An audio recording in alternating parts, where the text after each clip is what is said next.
How hard did you push it? Till I black out? Yes. Numerous times, yes.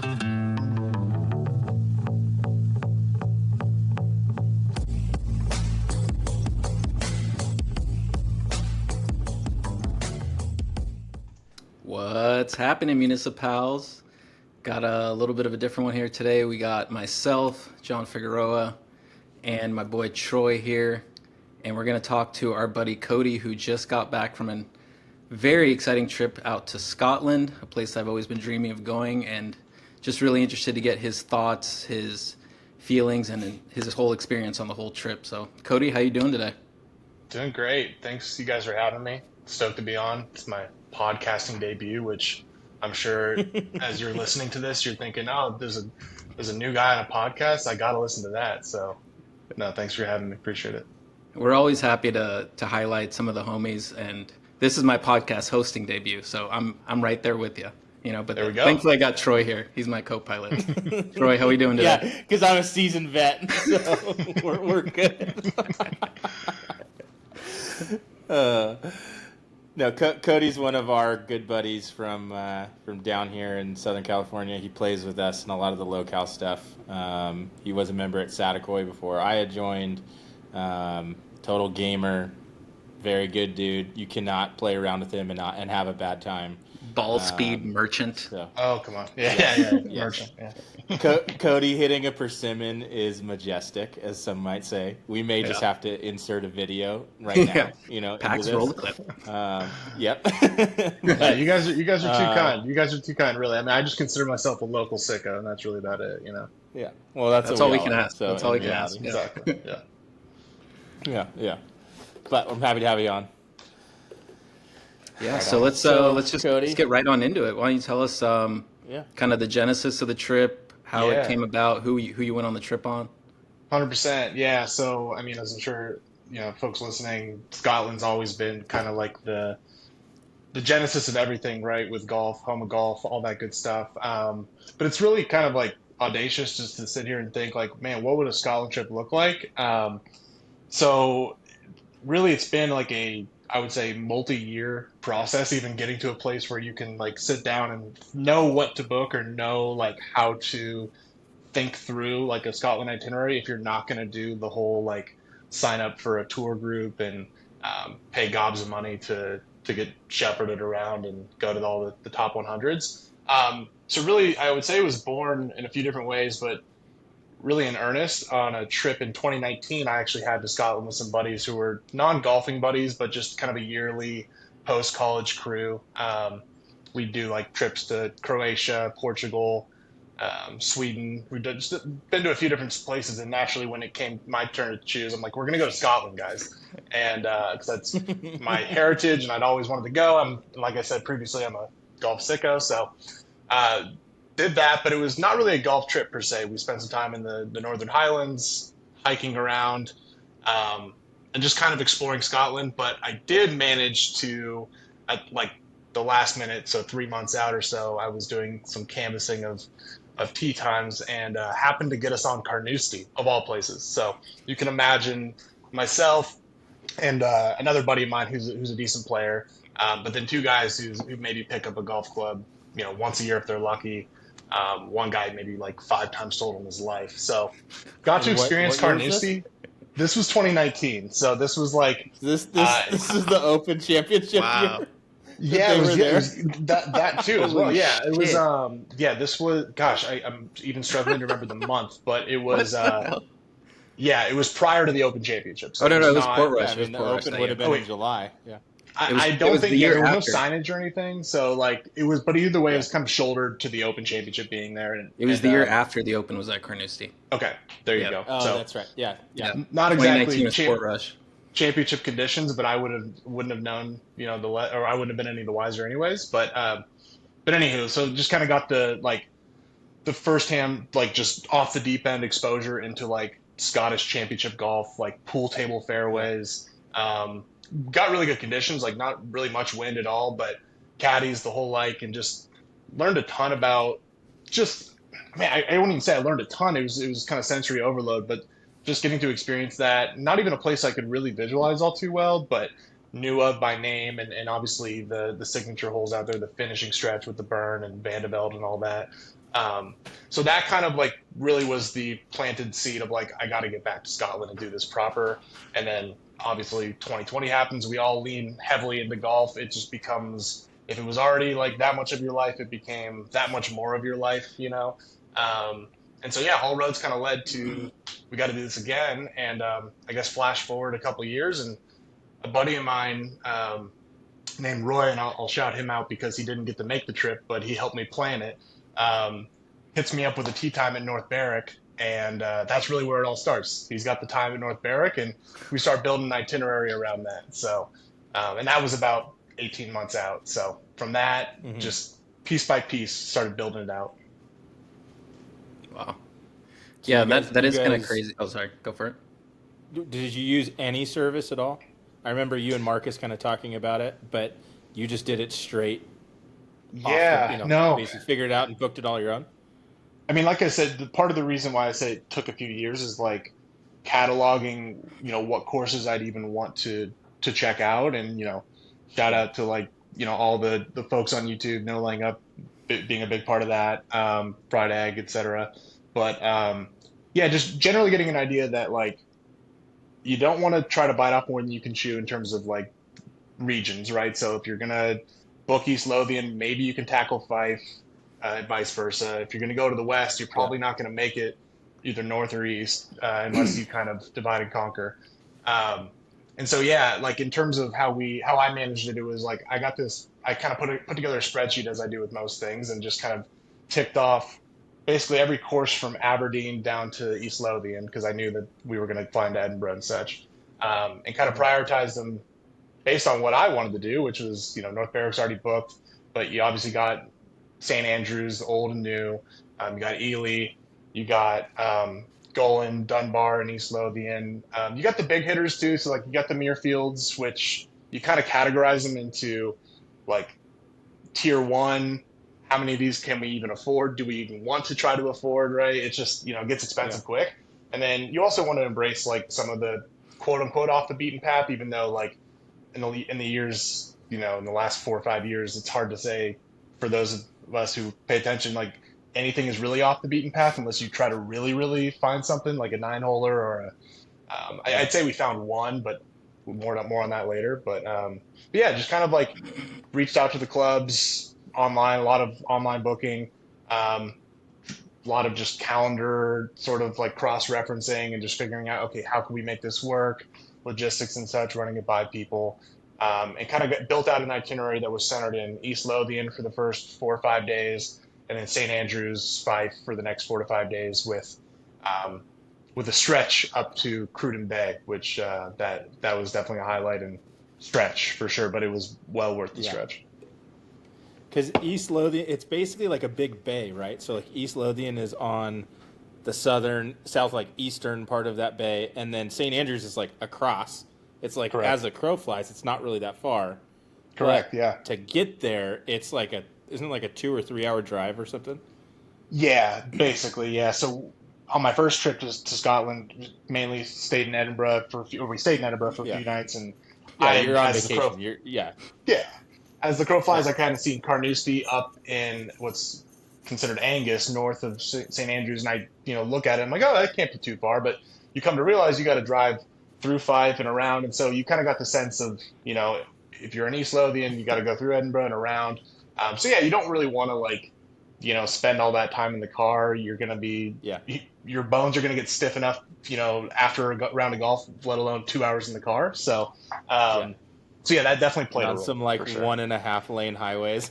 Like, yeah. You're like, no doubt. You're like going head on with people.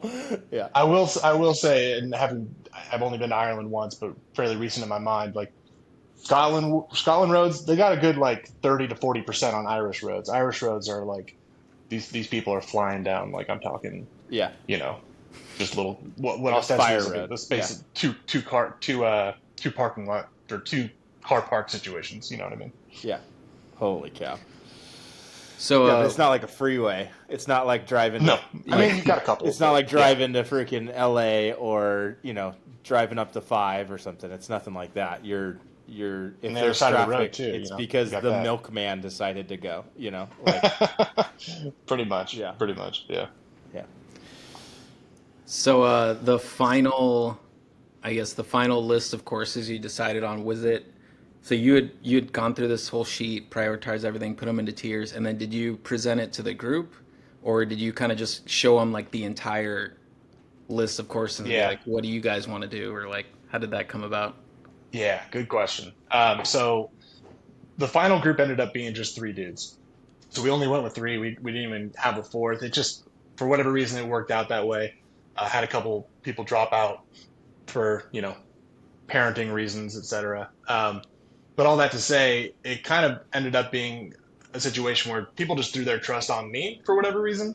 And I kind of had a guy to check in with, but ultimately I would, before booking something, I would say, hey, this is what I have in mind. You guys get with it. And by the time like the 3rd or 4th time I did that, I was getting thumbs up. I'm like, all right, you guys trust me. I'm just going to do this. Yeah. And fortunately it ended up working out without too many logistical hiccups for sure. There were more hiccups like around pop bunkers and all that good stuff and walls. Yeah. And your two buddies that you went with are they good golfers? Are they kind of just weekend golfers? Yeah, they're two really good buddies of mine from childhood. Played baseball growing up together. One of them, they're both around the same handicap, I'd say, around like call it 9 or 10 handicaps. Different games entirely. You think I have speed? My buddy Tyler like has truly elite speed and has insanely high expectations for himself. So he's like he's a pleasure to golf with in the sense that he's capable of so much, but also you have to kind of dig him out of like the competitive aspect of it, and like With and he's great power fairly comes new to great golf. He's the responsibility. Min-Woo Lee unstable compound. Yeah. Truly. Like I love bringing him to like mixed foursomes of people that haven't met him and just watching him hit the ball. It just sounds different. But yeah. So anyways, yeah. So Which if it my buddy sounds Mark- different than your ball, I was Cody, gonna say it's what are we crazy even you saying doing? it. Like, dude, without getting too much into like the game of who can flex their muscles the hardest, like he's definitely out driving me on most holes. I will say, I've kind of found a little more groovy second swing, especially playing in the wind, but that's neither here nor there. Yeah. But no, he's going full bore at most shots. And it's a stark contrast to my buddy Mark, who he like famously hits his I don't even know if it's a 4 hybrid, it's something from 2002, but he hits it like anywhere from 175 to 225. He hits that club maybe like Hell yeah. 40% of his shots. So yeah, he's our kind of guy. love that. Not to say Tyler He has hit it out of a greenside bunker. Is basically what Yeah, you're probably. Yeah, for sure. Yeah. Okay. Nice. So how many days? And then let's just break out the list of courses. Yeah, let's Yeah, do it. Like so right let's off the top. outline it all Yeah. first before Stop we hiding dig all the into good it. stuff. Yeah, I did pick up a whole bundle of yardage books.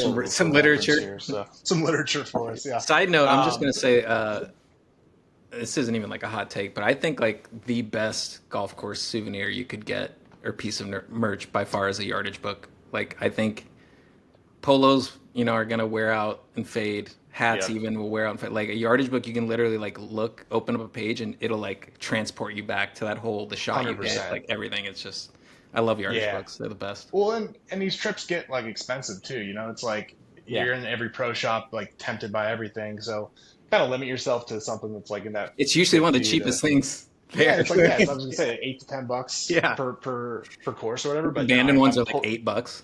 Yeah, totally with you on that. But no, so back to Troy's question, just in terms of the itinerary. So we were there for I want to say 8 nights, 9 nights. But basically that itinerary was, like I said, East Lothian and St. Andrews. I'll just kind of give you the run of show in terms of courses. So we had Kilspindie.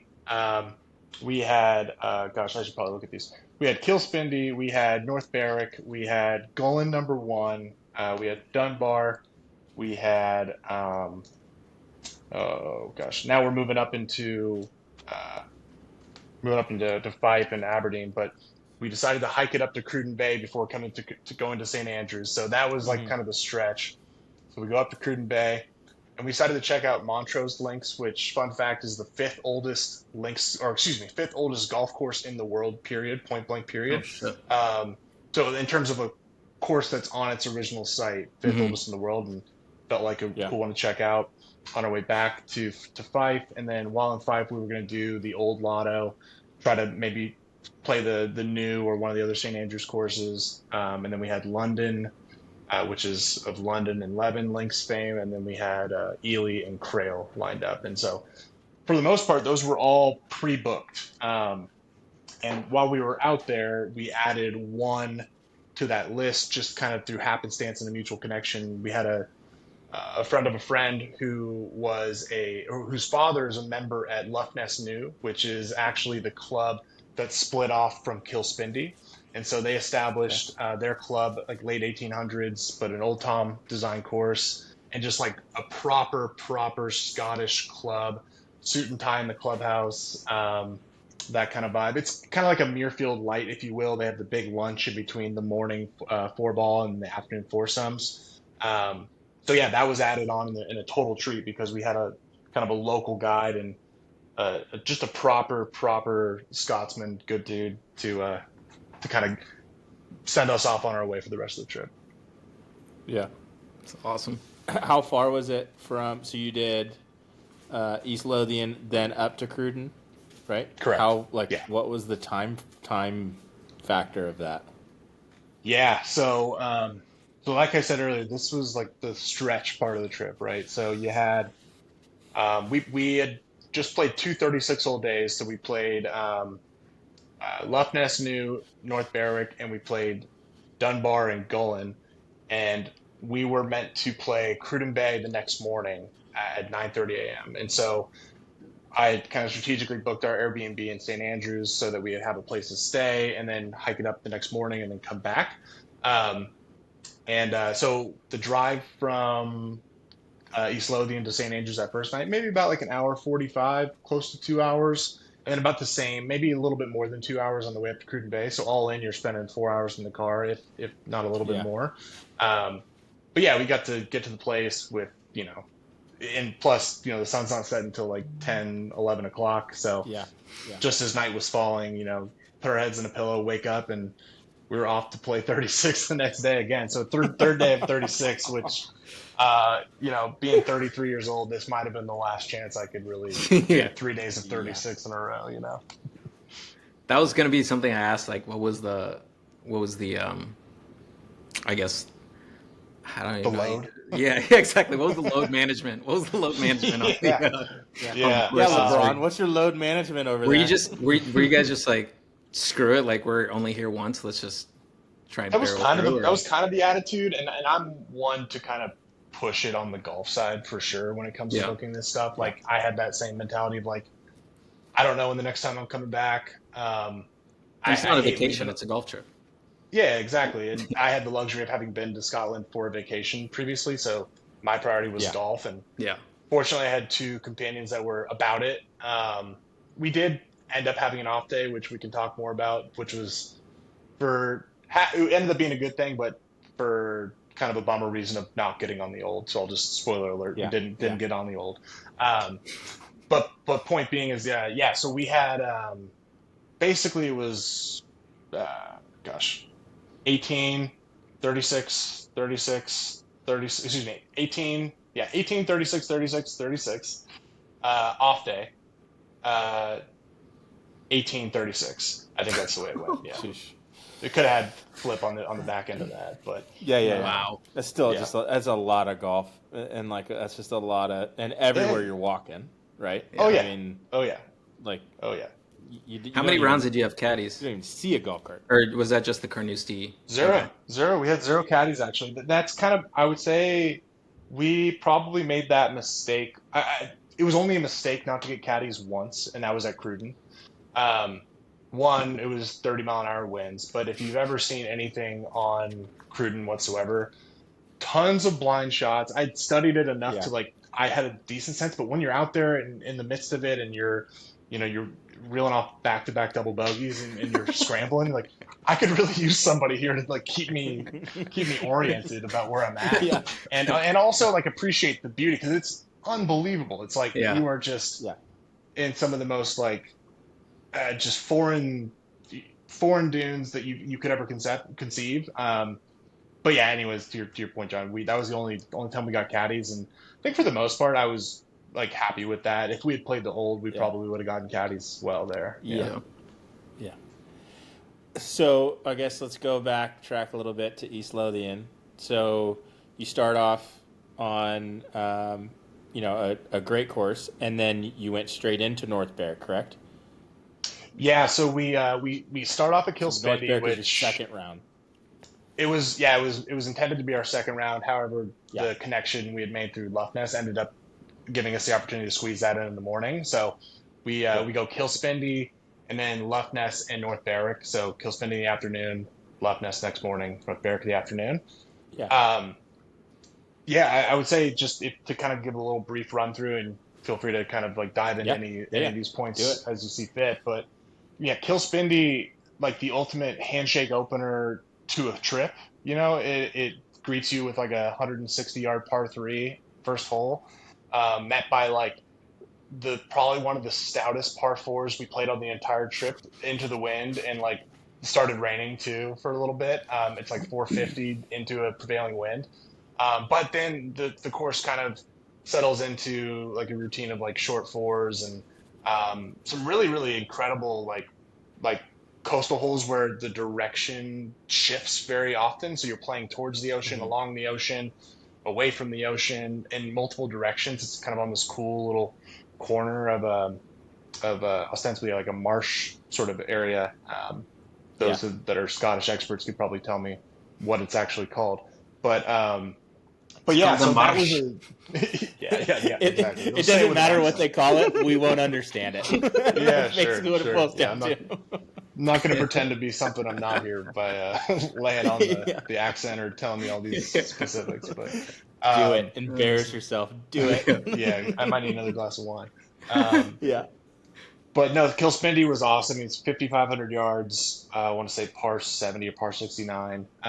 Maybe even, I think it's par 67 even, actually. I scrambled on that. Hey, you know what? Hey, John. Hey, yardage book. I'll tell you right now. Yeah.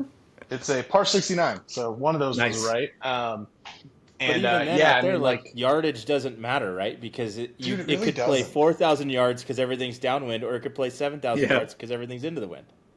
So true. And like, if you're not accustomed to thinking about, your yardage isn't, because typically you play fairly soft courses out here or really anywhere in the States, and your number is kind of like just that flag number and maybe thinking about like where I want to land it. But most often it's like center of the green, landing it here. But you got to consider runouts, you got to consider greens, you got to consider wind rather. You got to consider the fact that these bunkers are actual penalties. You don't just get in them and like take your up and down. It's not the way it is. The OG hazard. You could go out backwards 100%. Yeah. I did. Or you might have to go out backwards. No choice. You might have no choice. 100%. So Kilspindie, while it 5,500 yards, par 69, we caught it like most courses. We caught like somewhere between 20 to 30 mile an hour winds and varying directions and our first round. And man, I thought it was like I truly used every club in my bag, which was not the case for every course. And yeah, I mean, like we talked to some members in the clubhouse afterwards, and they were just it just felt like a very like approachable yet like like really really thoughtful golf. While also not like being diminutive in any way. It's like a proper test. It's a proper place, a good local hang. And yeah, it's in the town of Aberlady, which is just next door to Golan, and that town's a real charmer too. Unfortunately, the Ducks Inn was a place that I believe either bought out or regardless of how it happened, it's no longer there, and that was a place we were looking forward to checking out. No longer there. So if you're headed out there, looking for the Ducks Inn, place that you like putt off the bar. Yeah. Because didn't that guy finally retire or something like that? I think that I heard. Yeah. I didn't ask too many probing questions Yeah, into it, I guess, yeah. but Your yeah, I heart think was just that was broken. it. Yeah. Yeah, Yeah. yeah, exactly. Um, One thing I noticed just from a recent trip, I got to go up to Bandon mhm. earlier this month, and I'd been there before once, but it was just kind of it cemented to me that like there's the wind that you play at that you deal with, what SoCal wind, I guess we can call it, Mhm. and then there's wind when it's like actually no, you're on the coast at an area with an environment that's like known for being windy and very turbulent. Exposed. Yeah, and like I noticed like it's a different kind of wind. It hits your ball completely differently, and you have to factor it in way Yeah. differently. And you kind of already touched on it with the run out of the fairways and the greens and stuff like that. But like, what was did you notice that where it was like, oh my god, this is different than any even like the crosswinds or something where like it's affecting your ball. Maybe not Oh even in yeah. like a scientific way, but you're just like this is different, like for sure. Like Totally, totally. I found that there were a couple things that come to mind with that. One, I was fortunate enough to also have gone to Bandon like a month prior to this trip, so that was kind of like a baptism by fire to is your some of job like, hiring by chance? Just yeah, maybe we should, yeah, take that part offline. That's not how this worked out. But, but no, so yeah, just in terms of the wind and the exposure to it, Bandon played a big role in just kind of like developing shots that I could trust in the wind. And that's what I think, like, you're not so much paying attention to yardages as you are, you like the first thing you're thinking of is the wind, right? How is the wind going to impact this ball? And my goal on particular shots where it's like, you know, 30 miles an hour plus is not so much how close can I get this to the hole? It's like how can I just limit the terrible thing from happening here? And just if I yeah. could have a couple shots that I could rely upon, that's what I was going to. And so, but yeah, to your point, like when you're exposed out there, it's a totally different ball game. And the phrase, it's a cliche, but like when it's breezy, swing it easy, like it is valid, and it's about like finding like any level of quickness in transition is going to create like that some type of side spin, whether you're leaving the face open or shutting it. And the side spin is what I found to be like the most exacerbated sort of Oh like yeah. result from the Yeah. wind, where it's like, sure, you can balloon a ball up, but like you're fine, you just play the next one. Hell, you could putt it if you're within like 75 yards. Yeah. But Yeah. but yeah, if you hook one on accident or you leave the face open on the left to right wind, like good luck, dude. It's like just not fun at that point. So just something you can kind of reliably keep the face square and like just poke is Yeah. the best way I was thinking about it. Yeah. How does the wind play different there than say even Bandon or say like a Levis or Seoul? Like, I mean, like think about like the difference between even like Satakoy and a Levis, where it's like it's not that far, Hmm. like that much of a distance difference Yeah, between a Levis being on the coast and Satakoy being in the foothills, but like the wind plays different. Like at a for sure. Levis, you're at sea level and you're across the street from the beach, and like it almost feels like if you're downwind, it just slaps it out of the air, and then if you're into the Yeah, wind, it's like super heavy. Like how did it play there? And then again, especially like mirroring that to Bandon, which is hmm probably more similar, but it's still a little bit different. You're up on a cliff rather than being, sure. on kind of like a flat, big, long tidal Hmm. plain. Yeah, How is that different? yeah. I think there's a couple things that come to mind. One is like th- we shouldn't neglect the fact that like we do have some pretty like when the wind is up at the courses we play, it can be pretty impactful. Like Rustic on those Yep. gnarly windy days, like on the back nine, like that's significant. That's like not Santa like that's Anas are like a Scottish real wind, if you want thing. to call it that, right? It's like Yeah. it's real deal wind. Leave it same way, right? If it gets blowing out there. But the thing is, like you play those courses enough, and I'm sure anybody who's a member at any of those Scottish courses would tell you is like you become accustomed to like the prevailing winds, and you Yeah. kind of learn it. Um, but I found the routings based upon like how creative they were, or not maybe not even creative, but like how they used the land to provide you a variety of different angles to greens. So meaning like certain holes were directionally, northwest to southeast, and certain ones were running kind of like Yeah. perpendicular to that, or so basically like there unless you're playing a true out and back which even that, like there was variety in that. Like you're getting kind of what I would call like you're just getting tricked by the direction. You're not able to like immediately discern which direction it's going in. So that's like a constant game, just another variable you kind of have to consider. But the most important thing, in my opinion, is that it's less about what it does to your ball in the air, but what it does to your ball on the ground in terms of the difference. So, meaning like if you're playing a downwind shot, and one that comes to mind is at Ely. Gosh, I want to say it's number handy dandy yardage book here. I want to say it's number 8, but it's a short par 4. It's no, it's not 8, it's 7. Yeah, it's 7. It's on the yardage book here. It is 243 to the front. Pin was like 260, and we had a 20-mile-an-hour wind at our back. I hit 7-iron and hit it over the back of the green.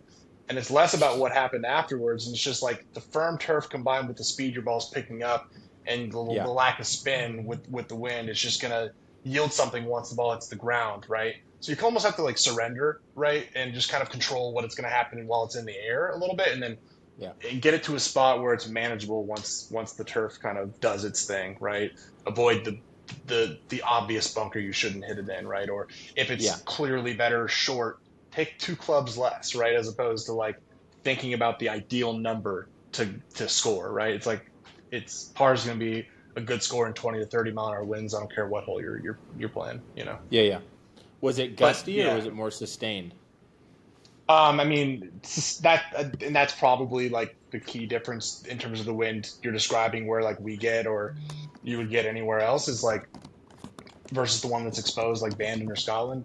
It's the sustained wind that's like, it's a mental game of like, oof, this is really beating me up, and how do you stay present and locked in and like, and not really worry about it so much. But yeah, it's sustained, and then the gusts will come and go, but it's less about that in my opinion. And at least the way I experienced it, it was more of like, all right, how do I deal with the fact that there's a 25-mile-an-hour sustained wind and I'm changing direction constantly and not exactly clocking it or cataloging it along the way. But it's not like us with the Santa Anas where like it can almost be dead calm and then it feels like it's 100 miles an hour. Yeah. That's a really good point. Yeah, it's less like that. I mean, it's just, you know, if you've ever been to, I mean, a coastal area in general, not even to golf, and just like kind of felt what that especially wind's like. Super far up in a hemisphere. Yeah. Yeah, exactly. Yeah.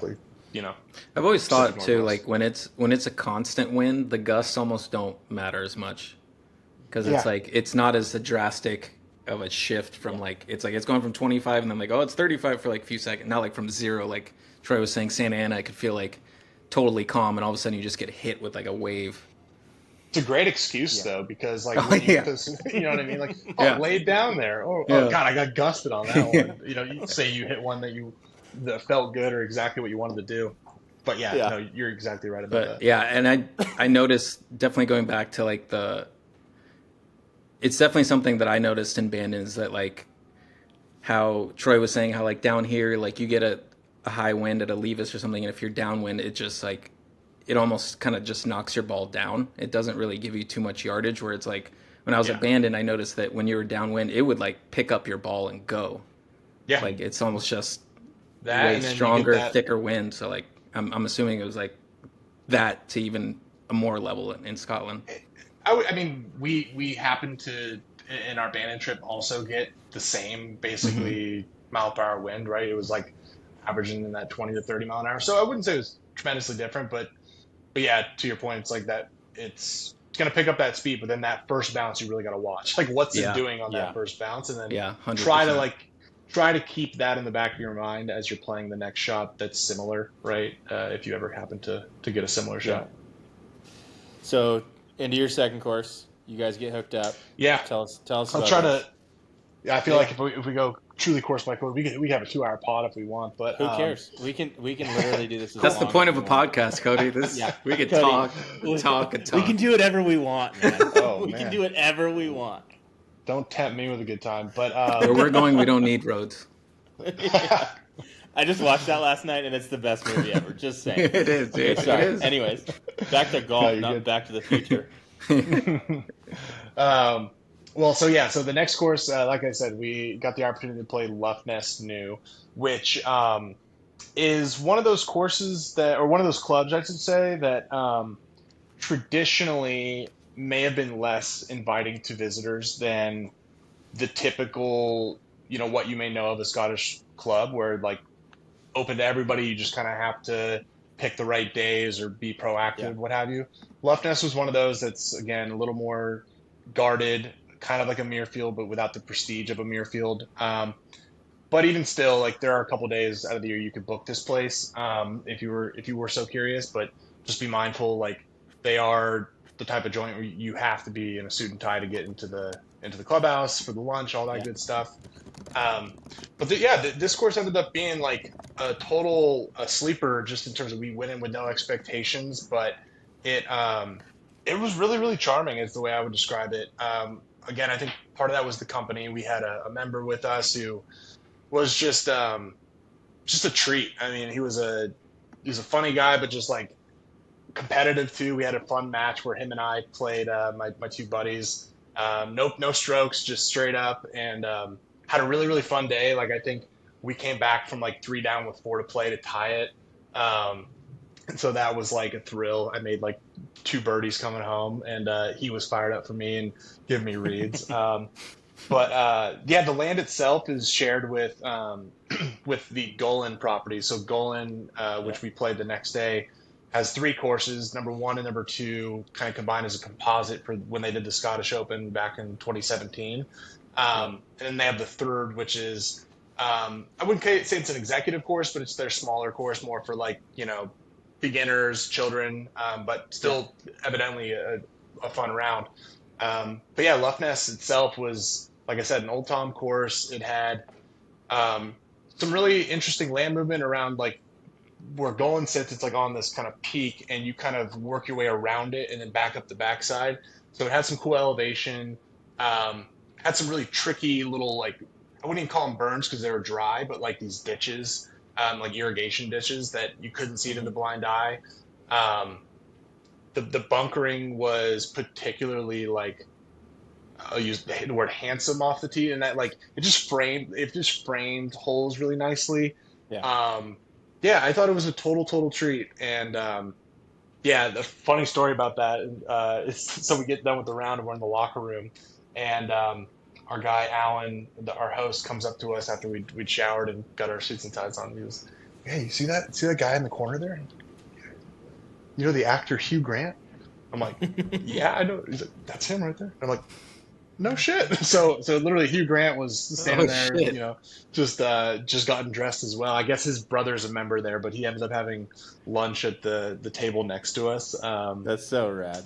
But yeah, so it was just like a total, like, glad my buddy made that call to his friend whose dad is a member there. Like, I'm slightly pissed he didn't call him earlier. When did you find out that you were getting on there? It was kind of like it was gonna happen. It was just a matter of like how we can make it work, right? And Gotcha. Where you could fit it in. Yeah. Yeah, exactly. So I mean, it was pretty much the day before that we had like settled on Monday morning, which is another cool thing. It's like, the day before, you guys want to be first off? Great. Yeah, that sounds great. Let's do it.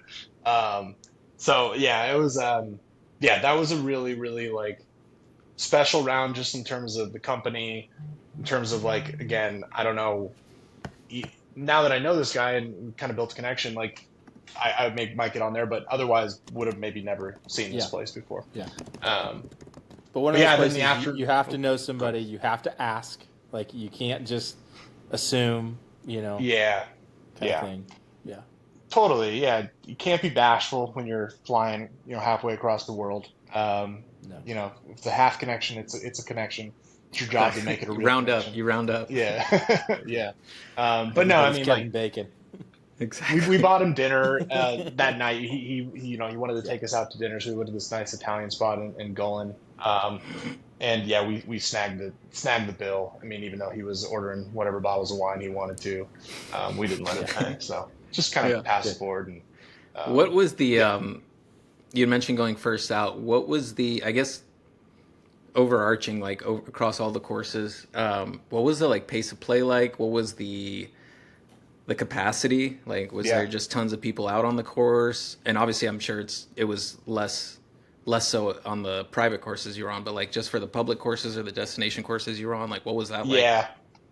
it like like the courses, the kind of category of them would be like I think you said it well, destination courses, right? Like there was a bit of a distinction where like yeah, the first tee was a bit more packed at places like Golan number one. Um, Cruden Bay was, but like we didn't, just the way the course plays, like you just don't see anybody out there, so that was pretty Hmm. cool. I mean, dude, honestly, there's really only one round where I felt like we were waiting behind people consistently, and that was Golan number one, which we'll get into. Um, but other than that, man, like they space out the times enough, especially during like the visitor blocks that they have, where I think that they understand they want to allow for more time and Yeah. probably like 3 or 4 less times that they could squeeze in there to make sure that everyone gets through, that they're not holding up member play after that. And so I feel like it's thoughtfully sort of done to enhance the visitor experience, but then also the member experience. So yeah, there was really no round where I felt like we were really waiting besides Golan, which was a brute of a round. But Yeah. we could talk on that in a bit. Well, before we get to Golan, we have to talk about North Berwick, which is Yeah. like, Yes, I mean, yes, North Berwick is wild. So yeah, let's man, have that. yeah, let's have it. North Berwick, for the uninitiated, is probably like the quintessential like Scottish quirk. Um, Walls in the middle of holes, template holes, you name it. I Yeah. don't want to assume people know everything about it, so I'll try to like cover as much as that I think is worth sharing. But Yeah.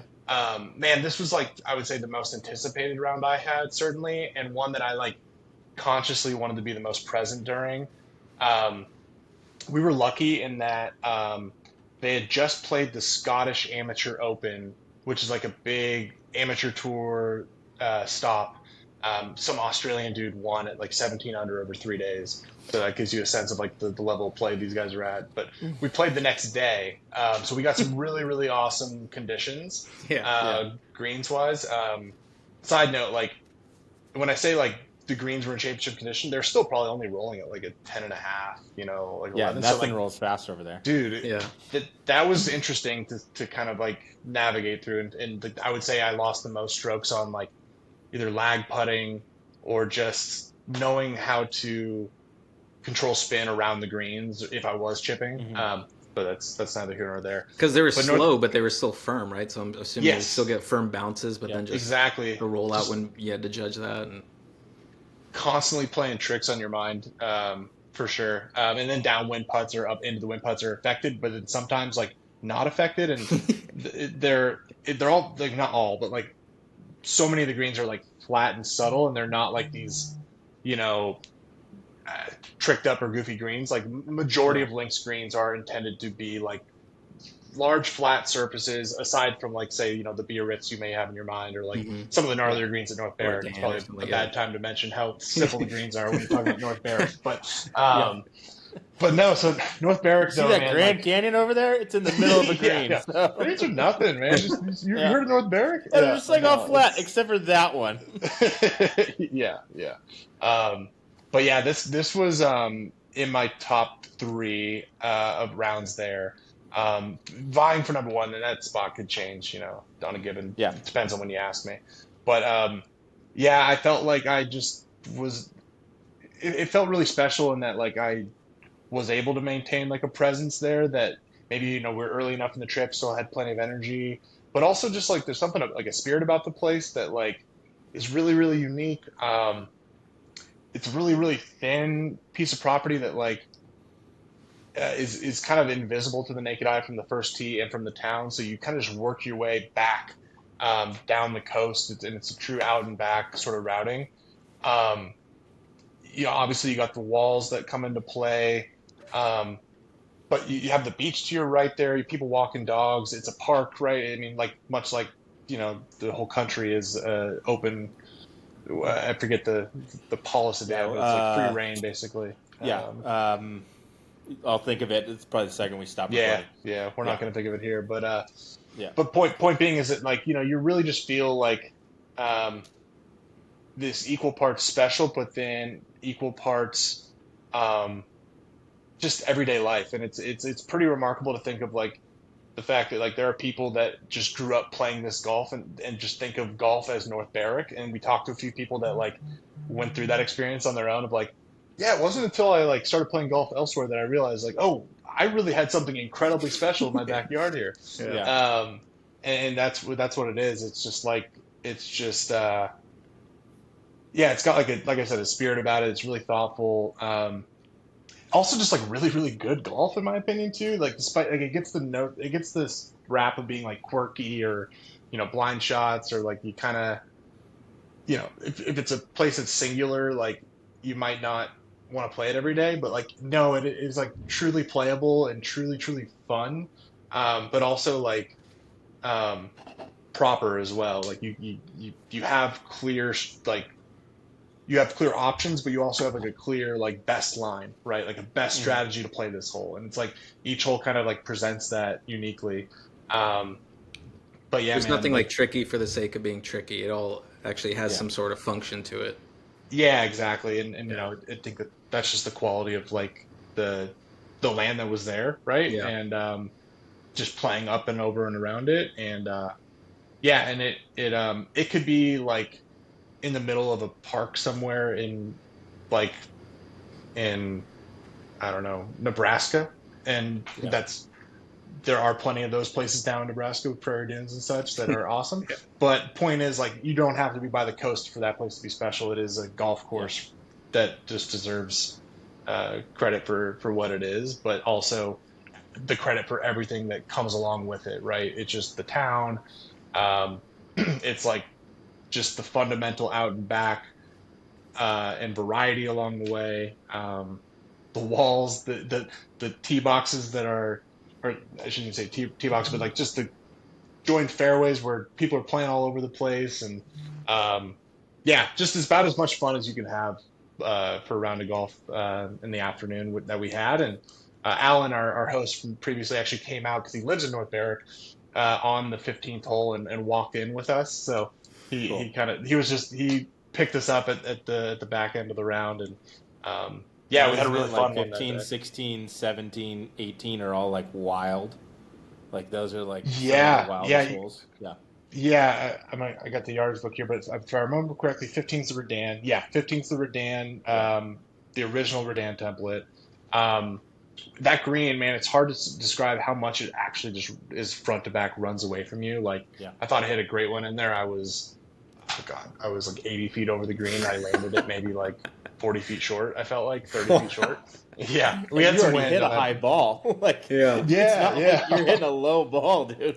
No, it was not. I still was, for being a Redan, like, typically you see a flat Redan or one that kind of like banks on the right. Mm-hmm. This thing, it's just running away. So like I'm still struggling to think of like that back pin, like what is the right shot? I still don't know in a downwind situation, and that's probably what'll keep people coming back. Yeah, and in 16 you got the gate, which has the Biarritz green. So this thing is, I don't even know how long it is, or front to back, but it is basically 3 different greens. And you just got this about 2/3 of the way, this massive Biarritz swale, but then over the back of it, you just got these like moguls. And so had a cool shot from the left.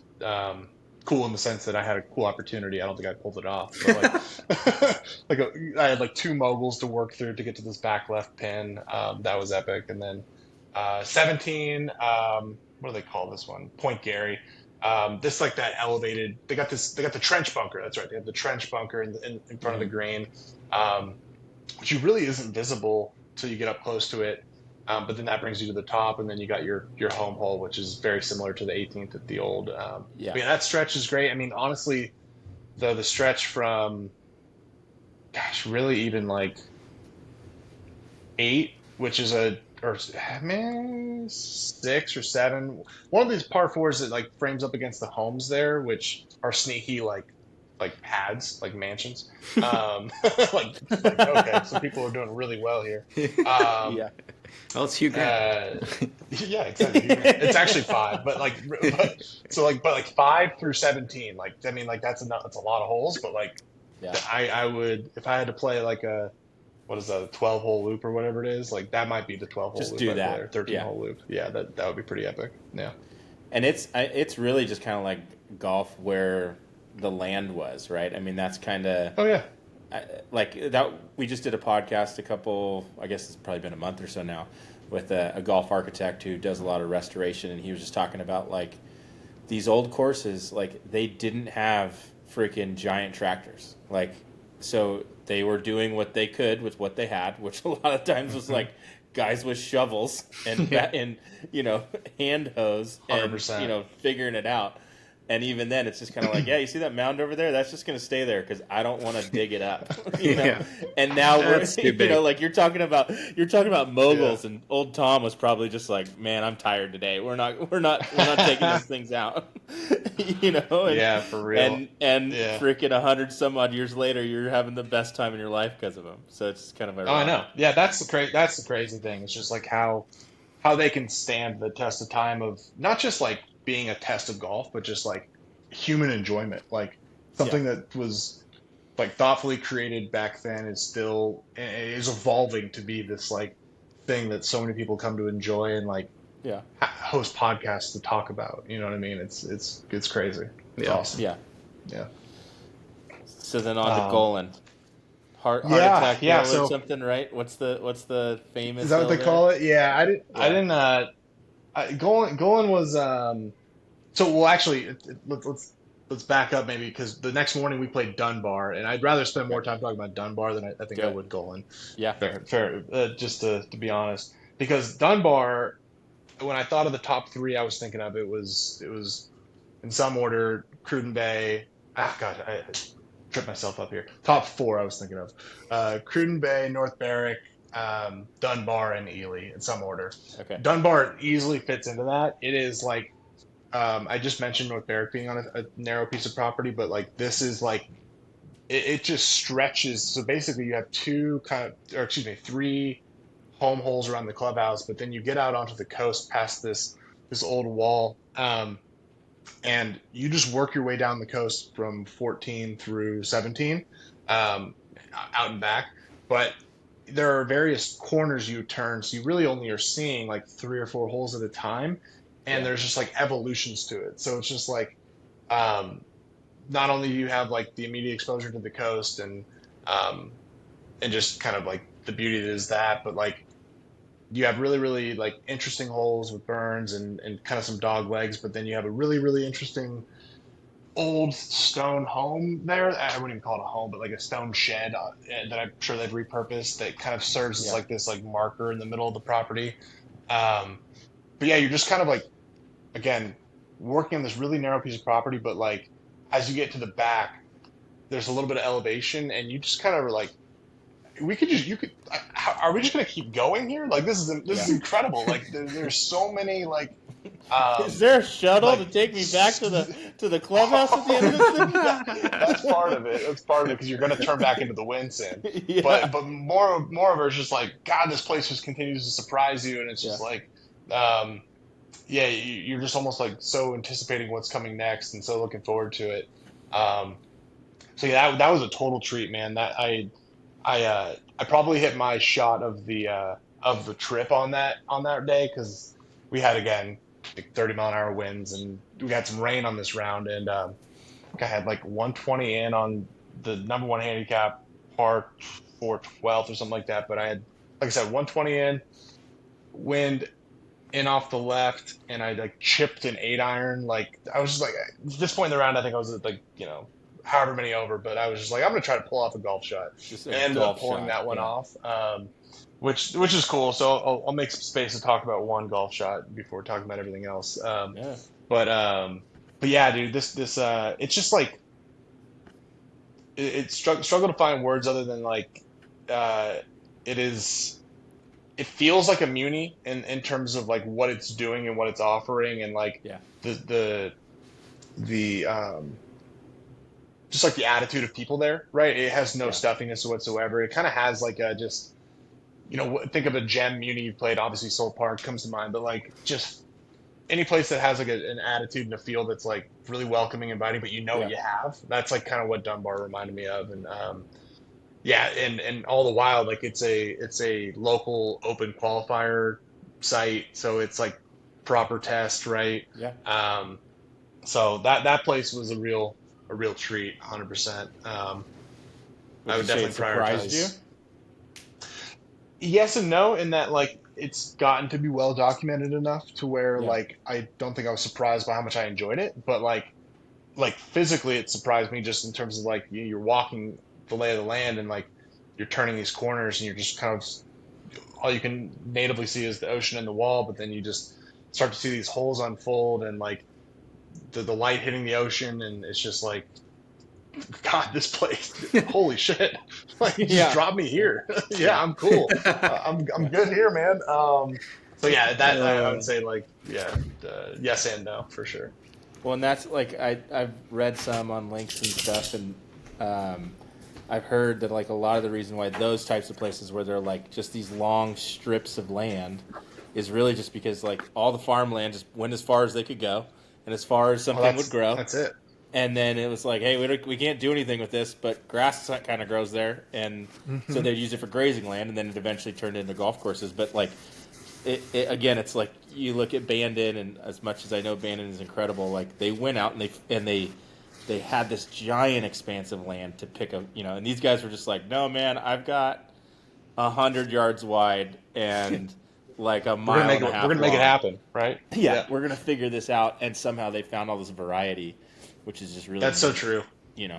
Yeah, I think that's a really good point, and I've been trying to do a little bit of writing on it through like my friend's like blog, and Yeah, I I remember the name of there's a I'll have to find the name of the wall. Like it's not coming back to me, but like yeah, to your point, that wall is literally just somebody else's property that like property yeah, this is line. my land. I don't care. I don't Yeah, give a shit about golf.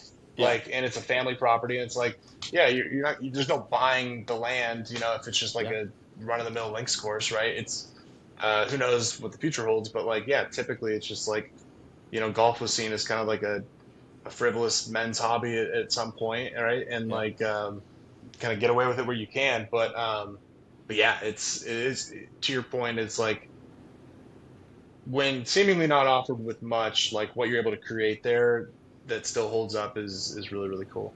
yeah, it's crazy yeah, what like restraint, and I mean this goes beyond golf and stuff, but it's just crazy what having some restraints and like constrictions and just having to make do can like what can blossom from that because you're really having to think on your feet, and they had to get creative because it's like they don't have this. It's like what would be cool. It's like no, you got this right here. yeah, yeah, Yeah, yeah, you like know, yeah. Can you pull that off on yeah, 20% of the land and you know no budget? yeah, yeah, All right, here you go. yeah. And hand tools, like, Yeah, and like, yeah. and and like, sheep. We're just hands. yeah, We're just your Hands, lawnmowers just hands. are goats, like yeah, yeah. goats and sheep. Like, hey, that 100%. you need that grass mowed, put some food over there, and Yeah. like hopefully they cut it short enough, and your mashie Yeah. might get through the, get through the rough or whatever.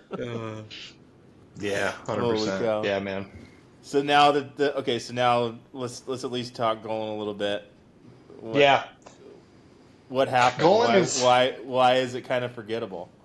I don't. Were I you feel just like I'm not tired? gonna give. I think a little bit of that, but More then like also like going.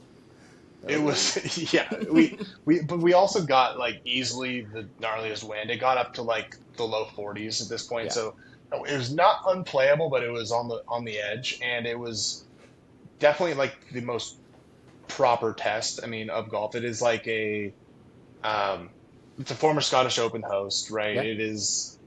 We played two up because the starter told us you have to, and like, thank you. Yeah, we were planning to do it anyways. Yeah. You have to. But yeah, yeah. It's like we're having everyone go off the.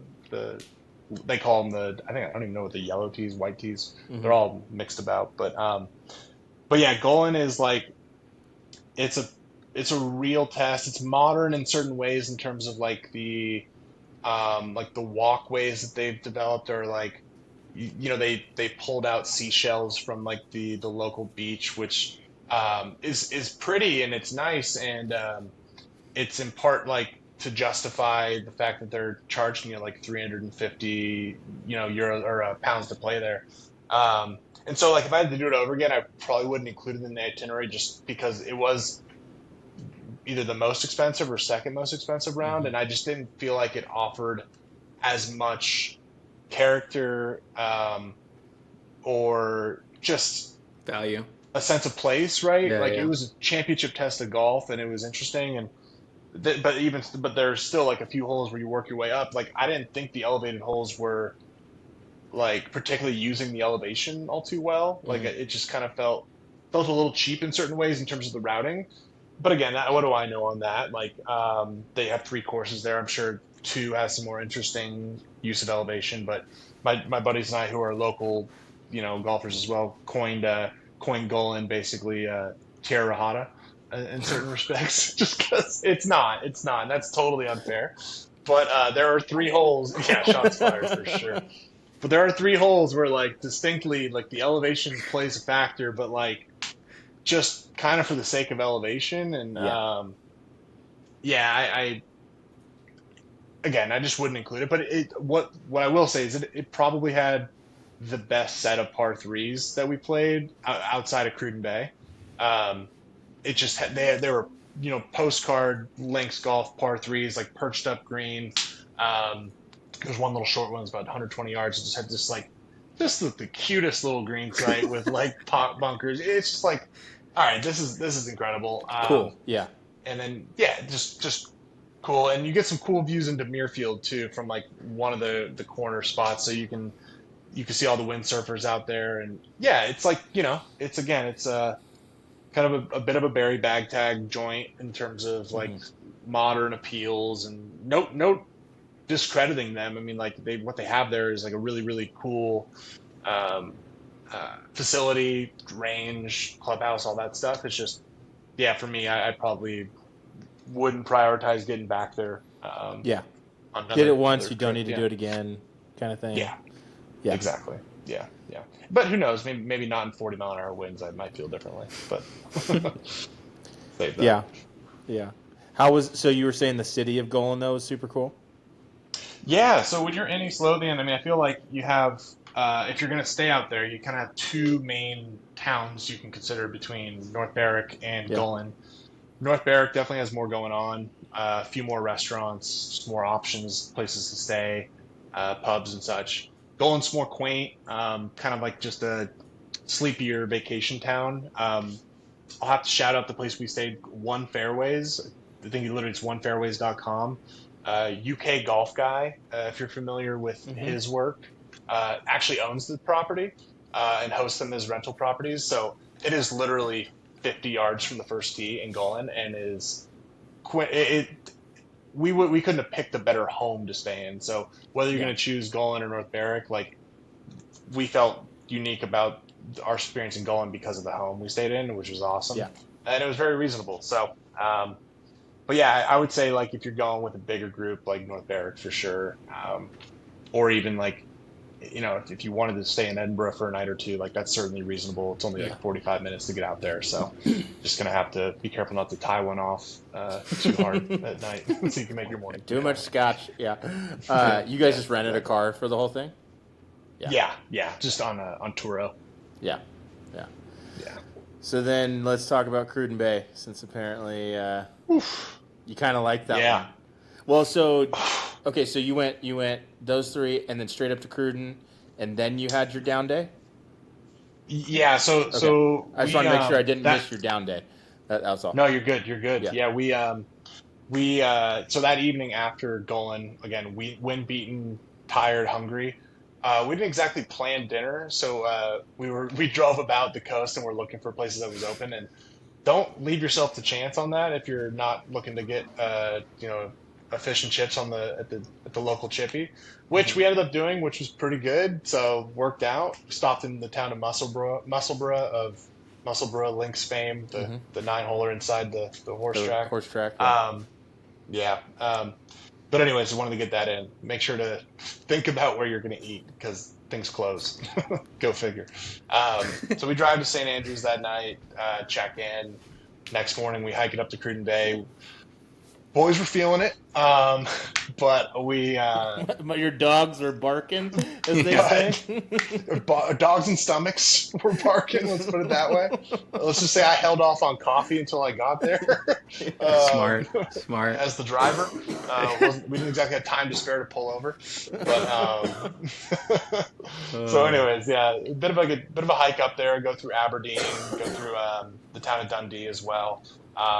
Get up into Cruden Bay, and man, it reveals itself kind of as soon as you get into the parking lot. Well, as soon as you get out of your car and kind of oversee it. Just some like wild dunes. You have an old sort of ruins. You have ruins of an old castle in the distance, which evidently was like the inspiration for the original Dracula. Um, so there's some old Scottish lore about this place. Like we later went on to learn that like the one of the burns that runs through is called like I'm gonna butcher the name, but like the Red Burn or something of the effect, because it was named after an old battle between the Danes and the Scots, and it was running red for months as a result. And there's an old Viking burial ground evidently on under the 17th. So this place is just wild.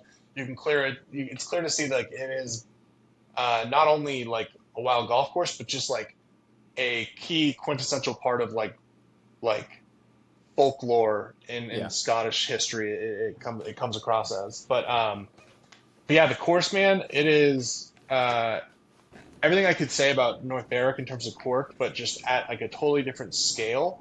And the routing itself is so uniquely thought out. Like the first two holes are kind of they're certainly not nothing holes, but by comparison, like once you get to three, pretty much three through 14 or so, like the bathtub green.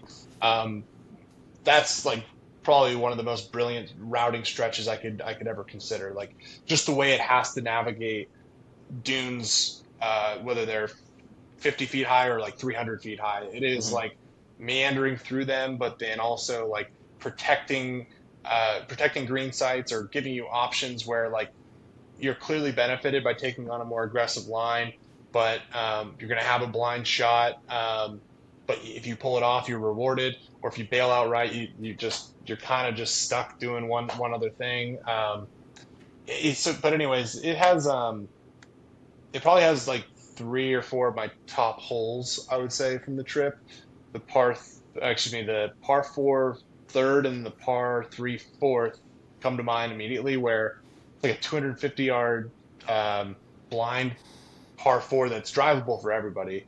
But you basically play towards this old fishing village, and the reveal of the fishing village and the green side is just like, holy cow! Like this is unbelievable, man. Like just the kicker it provides off the right, but then like just like you're basically like you're kind of imagining what it was like before the course, and it's just like it's like coastal dunes like you could never imagine, really. How old is Cruden Bay again? It's it's new. It's fairly new, right? Yeah.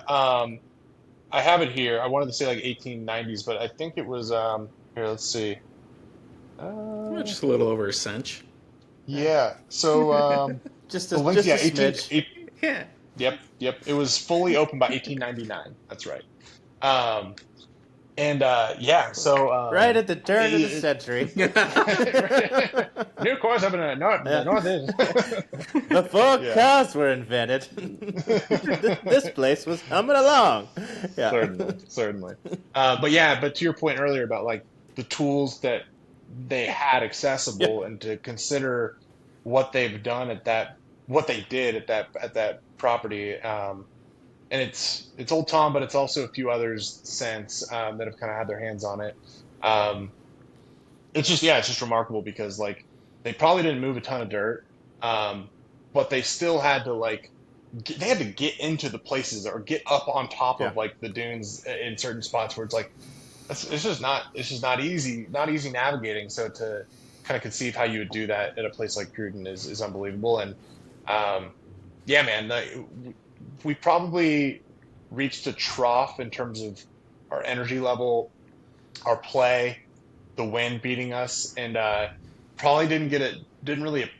I don't say I didn't appreciate it, but I grew the most frustrated with myself at Cruden because like I really want to enjoy this, I really want to experience this, but like I was struggling, and I was struggling to like remind myself to like just look up, stay present, like this is awesome. I had a few bad breaks, like a couple lost balls that were unfair, but that just is what it is.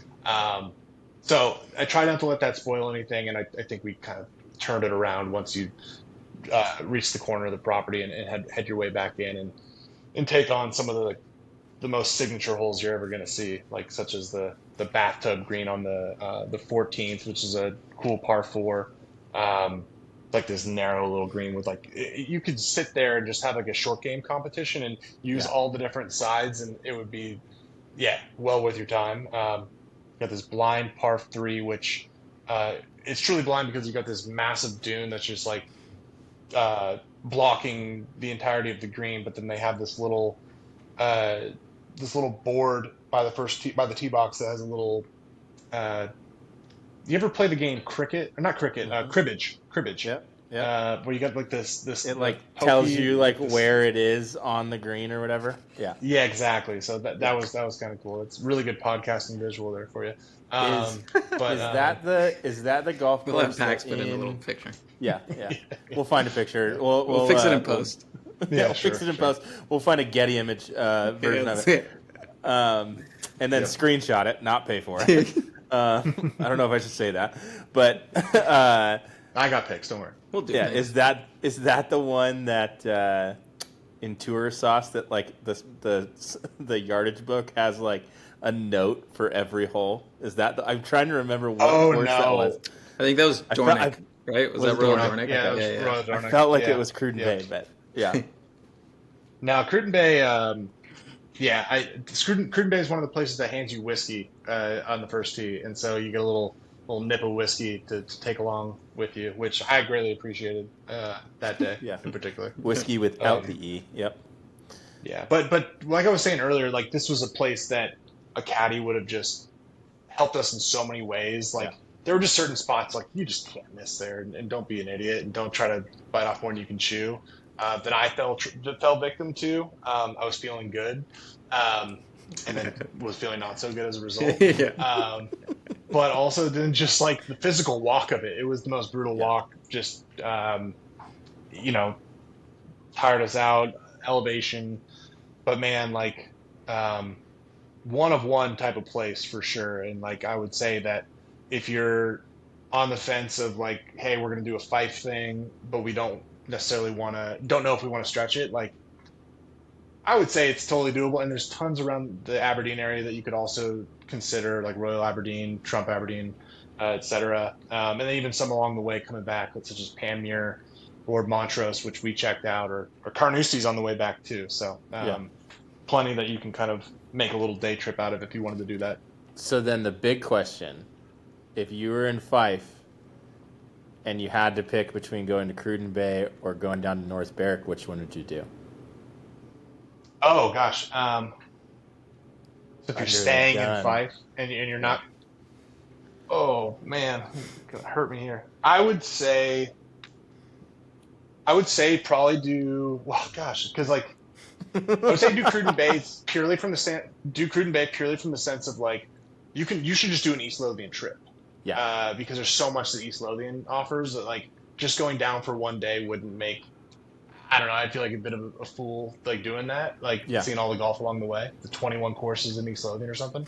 Whereas Cruden Bay, it's kind of like in between like the northern coast and Fife. Aberdeen, like I just said, has plenty, but like you kind of get up around to like Brora and Nairn and Royal Dornoch up there. Like that's a bit of a drive from Cruden itself too. So probably just rarer that you'll find yourself in Cruden.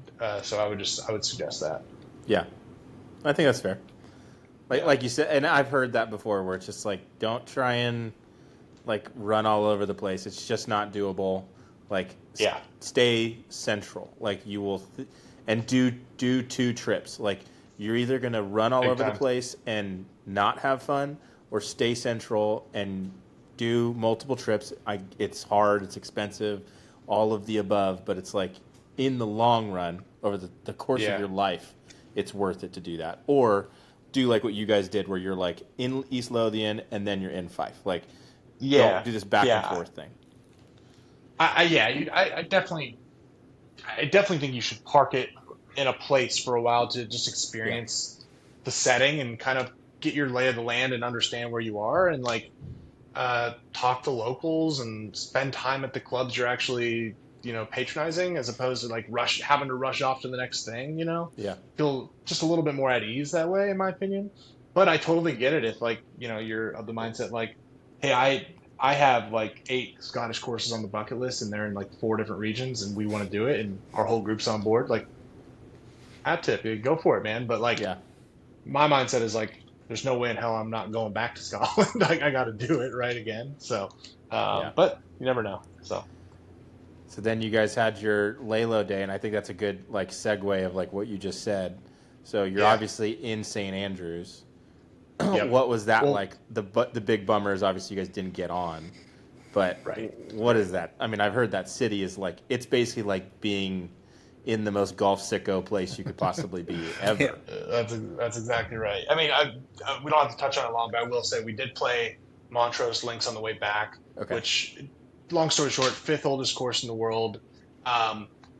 Really, really incredible stretch along the coast where it's being eaten up by erosion. So if you have the chance to get there, some of those holes might not be there in the next 15, 20 years. So like, do it.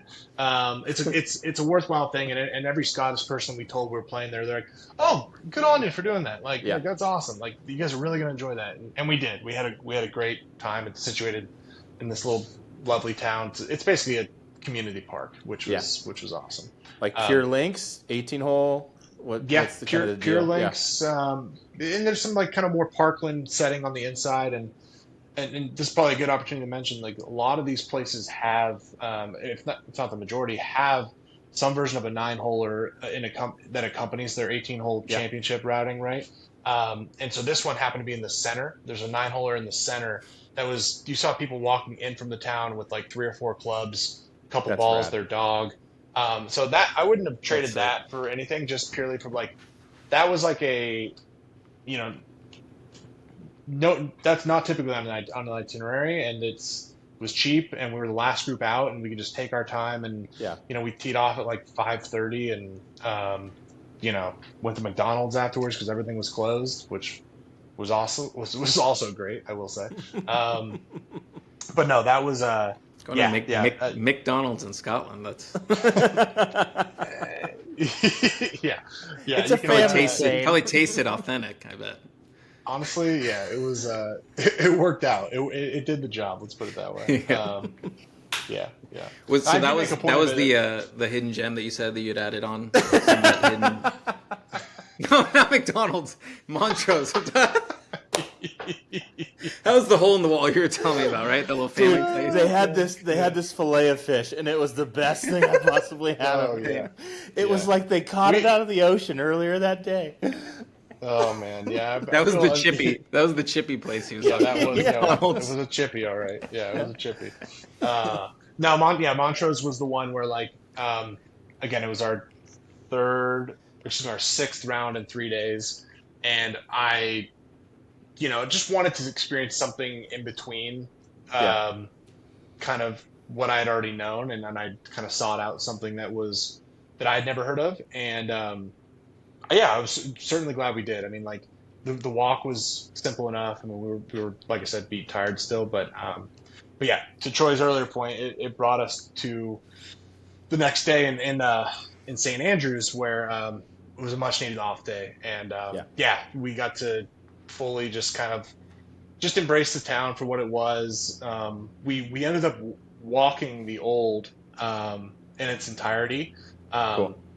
So a bit of I'll try to keep it brief, but the story of how we couldn't get on the old is funny in that they were actually playing the St. Andrews Links tournament, which is the peak amateur tournament that they host every year. And I was not aware of that upon booking this trip.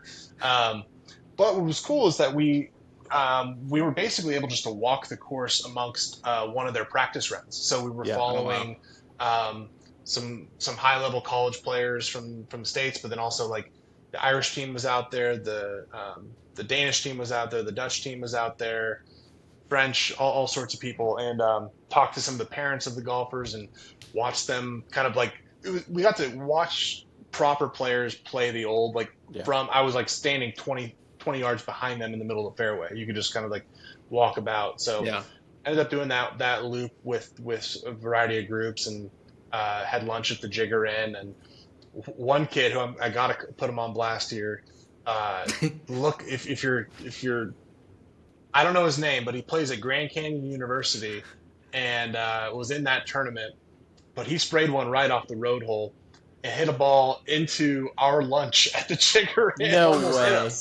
And so we have the ball. I think my buddy took the ball. But Did yeah, it have GCU on it? It had GCU on it. So so yeah, if anybody out there wants to look up who participated from GCU, get at him on Instagram or something. But yeah, that was pretty funny. We got to find him and we got to tag him. Yeah. Yes, Oh my god. that's right. 100%. That's right. Yeah. But yeah, we kind of just took the afternoon easy and just walked about town, and I mean, like, if you've never been, man, it is golf obsessed, of course. It is, you have the RNA clubhouse right there. You have all of the, just like, the access to any memorabilia you'd want, like a dozen different pubs that are worth checking out. Couple cool stretches of restaurants and just walking streets. Got the graveyard, like where Old Tom is buried, and just kind of the university obviously right there. So those are kind of like adjacent to one another. And yeah, I mean, honestly, like, you don't have to even play golf to really enjoy a trip to St. Andrews. You're gonna want to, but like, if you spent a weekend in St. Andrews and didn't play, like, you could find a really good time. I guarantee it. Like, say if you're there with your wife or your girlfriend or something like that. But yeah, you see all the golf around you. You're like, okay, well, we got like the whole city revolves around golf. Like there is. Oh yeah. Like everything has to do with it. There isn't a stone that isn't involved in that.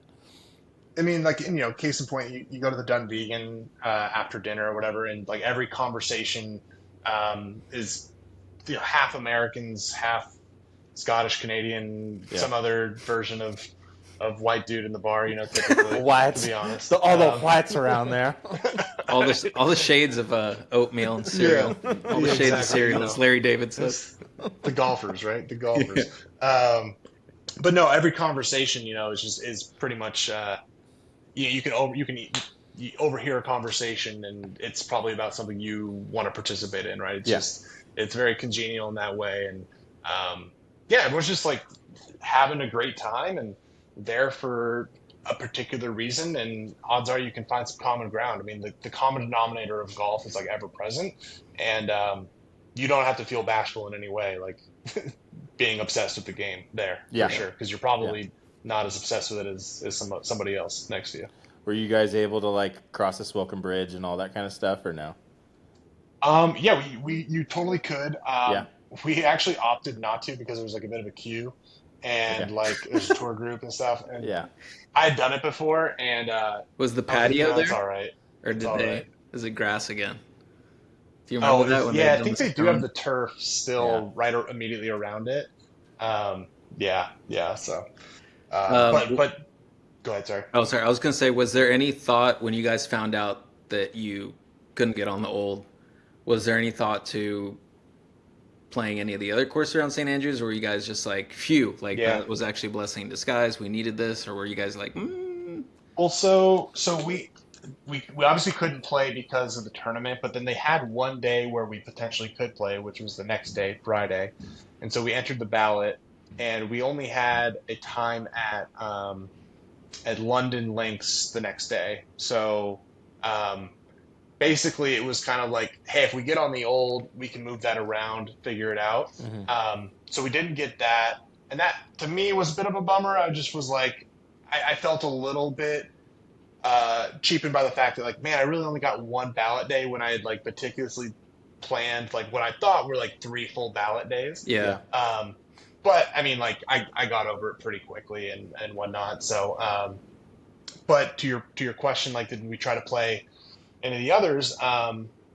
There was also like there was a ladies club tournament on the new until noon, and Jubilee. So like there was just a variety of tournaments going on to where the tee times It's were a fairly golf day. restricted, It was a which golf would day otherwise in St. yeah. Andrews. So didn't get to It was a golf day, and you're not invited. exactly. Yeah, and on the Himalayas too. The old ladies were out at Himalayas. I've heard those. I've heard thing. like in the best way possible though. I have heard those ladies like run that place. Like Oh, yeah. what Oh, they no, want they literally goes. own the Yeah, land. they own Or the land. lease the land, or Yeah. yeah. It's And they're their like- it's their property. So like that's what they. Yeah. If we want to play on they it, tell you to get off. yeah, we're playing on it. Yeah. Which is so rad. Yeah. It's pretty sick. But yeah, so we didn't peg it up at all on any of the St. Andrews courses. But like, again, that's my second time in St. Andrews. I still haven't played a course there. All the more reason to go back, baby. Yep. Let's do it. Mm-hmm. Yeah. It'll happen one day, you know. I have had, and even in like in the Roost and whatnot, but like some folks from like Pinecone as well.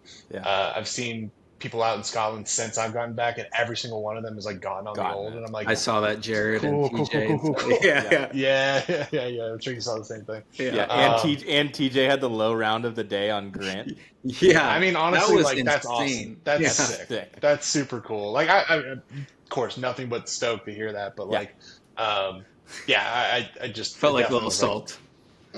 I was just there. But no, we'll get back there for sure. But yeah, that brings us to the last 3 rounds, which was in order: London, Ely, and Crail. Hell yeah. So let's do it. So let's get into it's it. London and Lytham, right? London and Leven. Okay. You might be thinking of Royal Lytham, That's probably, yeah. but London and Leven. So they are the original routing. And I by no means an expert on this history, but from what I understand was that there was a bit of a tiff between members of the 2 clubs which shared the links.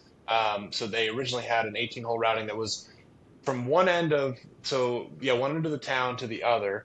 Well, actually, maybe the town of London to the town of Leven. Apologies, but ostensibly they had all coastal access, and the 2 clubs that shared the course had some sort of spat, decided to separate, and then subsequently built new 9s for themselves to have their own golf courses, so they no longer had to share. So we opted for London. I'm not sure for what particular reason, but it was really, really cool.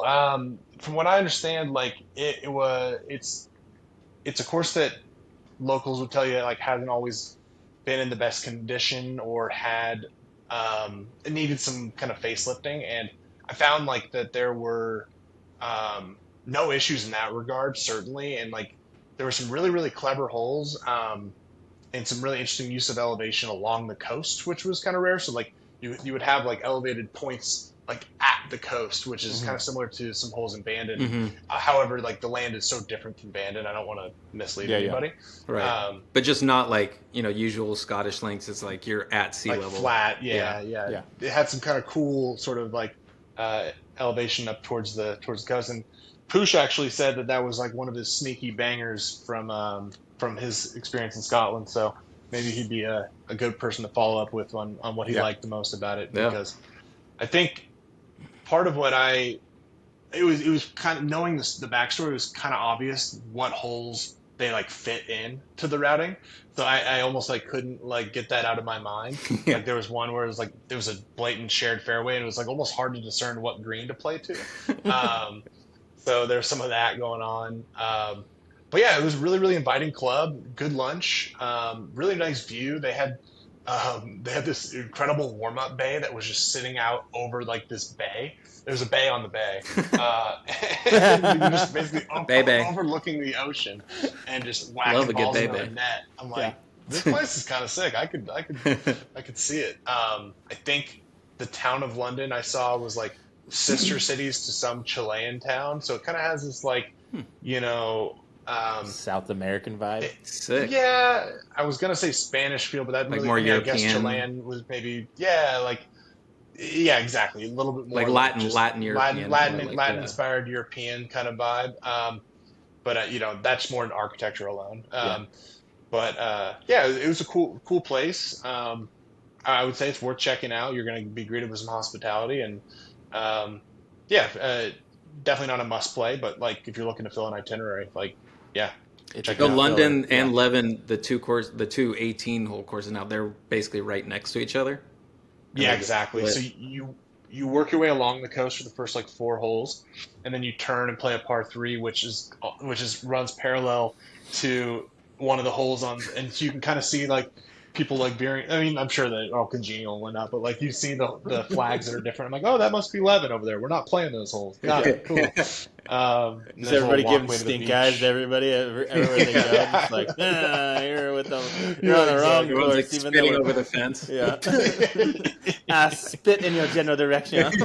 Yes, exactly. The feud still holds strong even for day pass visitors, you know. You're pledging allegiance the second you pay for your tea time. Yeah, exactly. No, I'm a London guy, dude. Through and through. Yeah. Always have been, man. Yeah. Never touched for You know, sir, you got the wrong colors on for this course. I'm gonna need you to change. It's like Bloods and Crips out there. Yeah. Yeah, probably a good time to pivot off that conversation. Yeah. Before we say anything we regret. Yeah. Yep. Let's move on. I'm free agent in that on that category. Yeah. So. I'm wearing a red shirt, man. so I'm just gonna say Yeah, nothing. I wasn't gonna bring it up. Yeah, I I was gonna say nothing. But anywho, so yeah, like I said, it's a good option if you're looking to fill an itinerary. You're not gonna have a bad time. Yeah. And there's some I would say that there's 7-8 like standout holes. And all the I actually thought the bunkering there was really, really interesting in that there's so many that you can't see from tee boxes, and I definitely got boned in a few spots that I thought I hit really, really awesome drives. So yeah, it's a good little test. Fun place for a match for sure. Yeah. Oh yeah. Yeah. So then the last two, what are we dealing with here?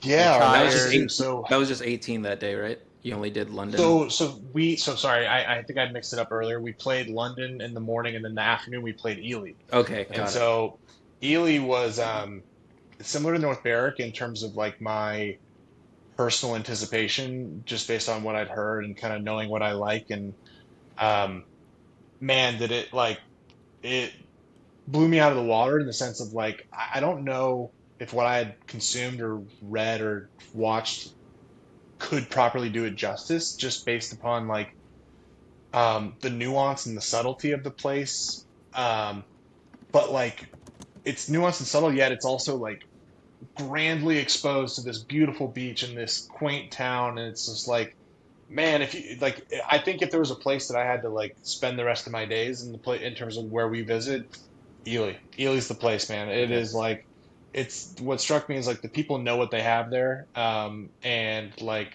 they're just quietly confident about it and distinguished, right? I mean, the clubhouse had a sort of I would say like somewhat posh attitude, but like not in a off-putting way, just like very distinguished. I would say it's a classy joint, classy town, and then the golf course is all class too. It is like I think you probably know by this point, but it is 16 par fours and 2 par threes, and I actually didn't know that. That's insane. okay, That's so thick.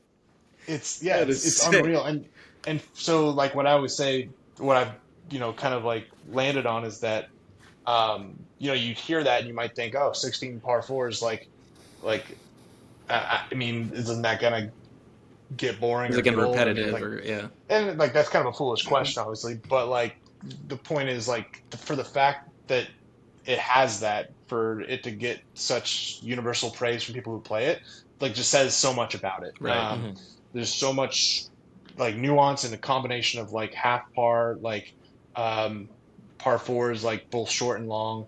Um, it is, you talk about like multiple directions being played in. Like that was the place where me and my buddy Mark were constantly asking each other like which way the wind was going, and we just could not figure it out. And like I for the most part was able to kind of like not be tricked by the wind on this trip, but like Ely like kind of threw me for a total loop, like on shots that I thought I executed perfectly. Like I found myself in spots where I'm like, huh, how did that ball end up there? But I was also happy to, for the most part, like North Berwick included and Ely, like play well at the courses I wanted to play well at, except for Cruden Bay.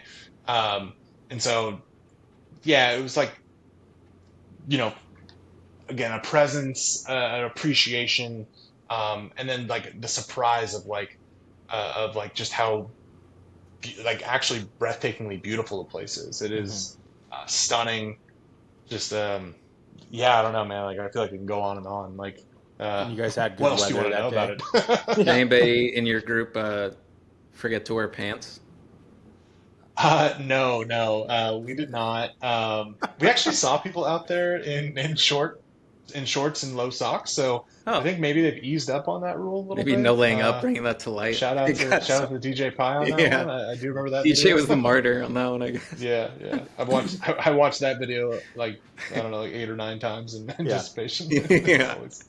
always good. But the Periscope is a real thing. That was pretty cool. The first It's so for those who sick. don't know, like you walk into the starter and they have an old naval periscope that allows you to kind of see the blind first tee. The first tee is below this hill, so you can kind of get a vantage point of not just the first green, but the entire property and the whole town, really. So that was really really cool.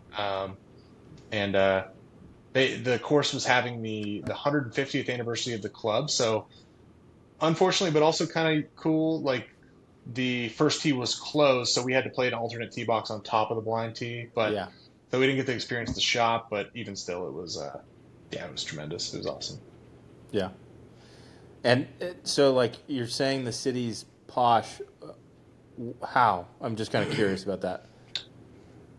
Just more Just money. a lot of money. Okay. Like, Yeah. you kind of just look at the cars. You know, it's Yeah. like oh, there's not A as little many, less like working class than Yeah, not. Yeah. Okay. yeah. It felt like maybe some people's second homes, and just more like Lexuses, BMWs, or sorry, Mercedes. But again, I don't say that to kind of come across any type of way. It was just more like, okay, there's a reason why, people with means and affluence would want to choose this place, and like it becomes pretty obvious as you're not only on the golf course, but just kind of like wandering about town. There's the 19th hole, which is infamously off of the third after the third hole, after the green of the third hole. It's like kind of situated, so you could pop in there if the course is empty. But we went after an upscale like gastropub kind of situation, but like nice drinks, fun, well put together people. I don't know. That's just the vibe it gave me. I could be misreading slightly, but in no way is it like I said, like overbearing or It's not snooty. forward. Yeah. It's all approachable, but it's just like, God, this place is nice and it's beautiful. Yeah. Yeah. So then last round, Crail, right? Crail, we finally have arrived. Quick little note on this. So my buddy had mentioned Tyler. He had found various low points throughout the trip, and we finally kind of got him to embrace like this.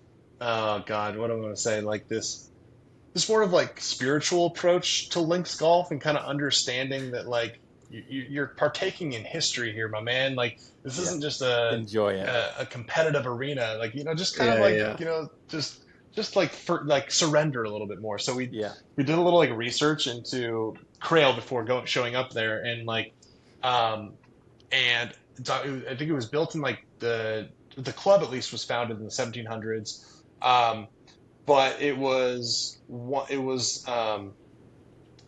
it was built in accordance with um, and this is all according to like some article we read online, but like in accordance with like ley lines and like numerology. Like they were like playing with like concepts of like where triplets of bunkers are like pointing to. And this is like it's all like it's a little woo woo fast, but like Yeah. we kind of just embraced that. We're like, oh, Yeah. let's like really tap into this. Like let's Yeah. try to like channel some Let's ancient align our energy here, you bunker know? Like, chakras. You know what I'm saying? Yeah. yeah, pretty much. Like so we did that, There's the and sacred my guy. geometry in this one. Yeah, yeah. And my guy Tyler shot like the round of his life there that day, so I got to give him a shout out, Yes. dude. There's something to it. Yes, Um, dude. the funny bit is that we so the number three kept popping up like triplets of things kept popping up throughout the round, even for us, which we found funny. On the last hole, it's a par three, it's stout par three finisher. We all hit the green and we all like made three, including like two 12-footers by me and Mark. And when Mark made his 12-footer, he was so fired up because we made three threes on par Yeah. three, and like it was just anyways, that was like it was like a Trifecta. you kind of had to be there to like understand why this is even like worth mentioning, but Yeah. like Oh, yeah. it was just like a It's like fun. Yeah. Yeah. yeah, it's just fun, and like I don't think that that type of thing is possible unless you're playing at a place that's had literally millions of footsteps over it before you, and like was it has to hold some type of like spiritual like Yeah. significance just purely based off of odds, right? Like it's just Yeah. it's meant Yeah. so much to so many people. It's and the course itself is like I don't know, it kind of has this like mystic quality to it. I really, really dug that fact, and like there's there's this old cave between the 15th and 16th, 15 green and 16, where God, one of the old kings like hid out for like a number of weeks, like hiding out from some battle. So like yeah, again, there's just like this lore about the place, and Yeah. the golf is great, and some really really cool cape holes that we really enjoyed, and really really great hospitality as well, and yeah, I think it was a great capstone to the trip, and like Yeah. a place that like I would say if you're going to Fife and you're not playing a place like Ely and Crail, like I think you're sorely missing out. Yeah. To be honest with you, like the St. Andrews brand and logo is worth everything to a lot of people, and it certainly is incredible. And there's so many options there. But the place are 20 minutes away, and just packed with like character. And yeah, dude, it was cool. It was a really really cool day, and like a fun rainy way to finish our trip for sure. Well, and like you said, you have this this own like personal trip lore. You have Yeah. this like, you know, the shaman of old Tom Morris is like guiding you around freaking this weird place. Exactly. And like Yeah. that would never be possible anywhere else if it wasn't built in freaking, you know, before the mechanical age, you know, like none of that stuff would even, like if somebody built that today, they'd be like, you're insane, and it would fail as a business model tomorrow. Like, and 100%. instead you guys are able to go there and have fun and enjoy it. You know, that's the big thing. Yeah. Oh, 100%. Yeah. One little real quick anecdote on that, just the property itself. So if you're going there too, that's actually the site of Gil Hant's first solo design, which happens to be the second course at Crail. So you got Balcomi, which was built in like the 1859. That's what it says. But Craighead, which is, like I said, Gil Hans's first design, 1998. So kind of cool just to think of, like, we obviously have Rustic and Soul out here, and he's now renowned. But, like, if you want to play his first design, you can also play that there. And it looked pretty cool from what we were able to see as well. That's sick. Yeah. So what? Quick. Go, John. Oh, I just had a quick question before we get to, like, down the road, just on Tyler, because you said, you know, kind of switching his mindset and stuff. And I feel like on all the golf trips I've ever been in, there's always one or two people on the golf trip who aren't as aware of like where they're going. you know, they're just like, oh, it's a Sure. golf trip. It's the bros, it's the homies, you know, but they don't realize like I'm about to experience something very special in the golf world. Is that how Tyler was, where he wasn't as I guess like educated or knowledgeable on like the courses that you guys were going to play, and he was kind of more thinking like score oriented? Or, Oh yeah. I mean, like, I'm gonna send this pod to him afterwards. So he's gonna laugh at this part. Yeah. But no, Tyler's a competitive dude, and he's always like, we joke, he has a championship mindset. He's fixated on like ring culture, baby. Ring culture. No, yeah, exactly. Improvement, Mama mentality, baby. And he's fairly new to golf, so he's still learning and trying to get better and like and understanding it. So, but I think he would tell you like, yeah, I really just kind of like put my trust into Cody on this. And was like, I don't know much about this other than like the videos I've watched.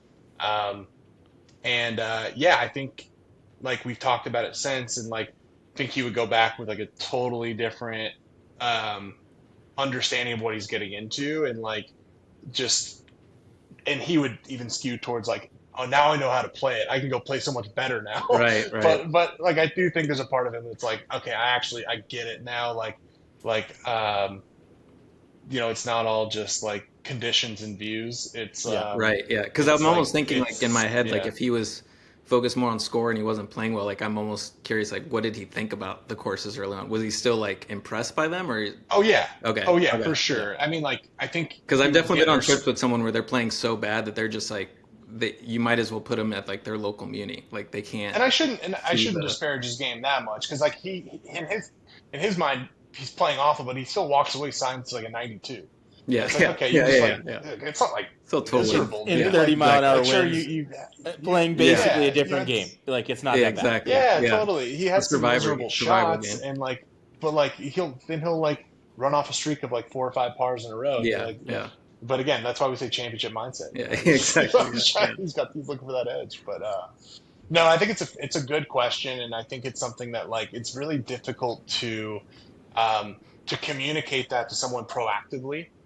They kind of have to like see it for themselves, and then the conversations have to like unfold thereafter of like, now you know what I'm talking about when I say XYZ, or when I say like you're not going to find like opportunities to play golf like this unless you go to a place like Scotland, go to a place like Bandon, what have you. And yeah, I think a lot of those things click, not only for Tyler, but like for me too. Like, I mean, like just that consistent run of golf and like the variety of golf, like, and only playing like links that were built before 1900, like, like, I don't know, like I feel silly saying this, and I almost feel bad saying this, but like, certainly in the immediate aftermath, like it's hard to get up to go play like, you know, XYZ course around LA unless like, you know, obviously get excited for Rustic, Soul, what have you, but like I'm not just looking to go play golf for the sake of it right now. I mean, I'm sure I'll get back to there at some point, but like, I don't know. It's you get an itch that's scratched that hard to really put into words until you've kind of embraced it and done it. And I don't mean to like drive by them or anything, because I just want to point that out, because that's something that happens to. Doesn't matter what your handicap is. Like that's like when it almost gets worse if you're like a quote unquote better golfer. I guess that kind of goes along with that low cap privilege, where like you're going to these places and you're like, dude, I'm gonna tear this place up. Like I'm a good enough golfer and I'm super excited. And then when it doesn't happen, it's like really tough. It can be really tough to like pull yourself out of it and just be like, no, that's not the reason why I'm here. The reason why I'm here is just to be on this property, and whatever happens will happen. But yeah, there's also like there's the mentality of like vacation golf, like golf trip vacation golf, and like again playing at home. Like you just have to expect, right? Like you basically have to expect you're not going to play well and be surprised when you do. Yeah, and then and like because otherwise you are not going to have a good time, and you just made all this effort to literally fly. Yeah, halfway across the world, you know, hours to days away. And it's like, is it worth it to be bummed that you shot a 85 instead of a 75? Like, who cares, man? Yeah. You know, like, whatever. You know, just like the fact that you got to shoot an 85 there is totally enough. Exactly. Should be enough. I couldn't agree more. It's something I definitely have had to grow into and learn how to get better at myself. Mhm. Like, but yeah, I think you just said it perfectly, Troy. It's like man, I could not truly care less if I shot an 82 or a 79, and I know that like that benchmark might be like notable for something, but like that is inconsequential entirely. Like it really has no impact on how I could have appreciated the day. You know what I mean? Yeah. Right.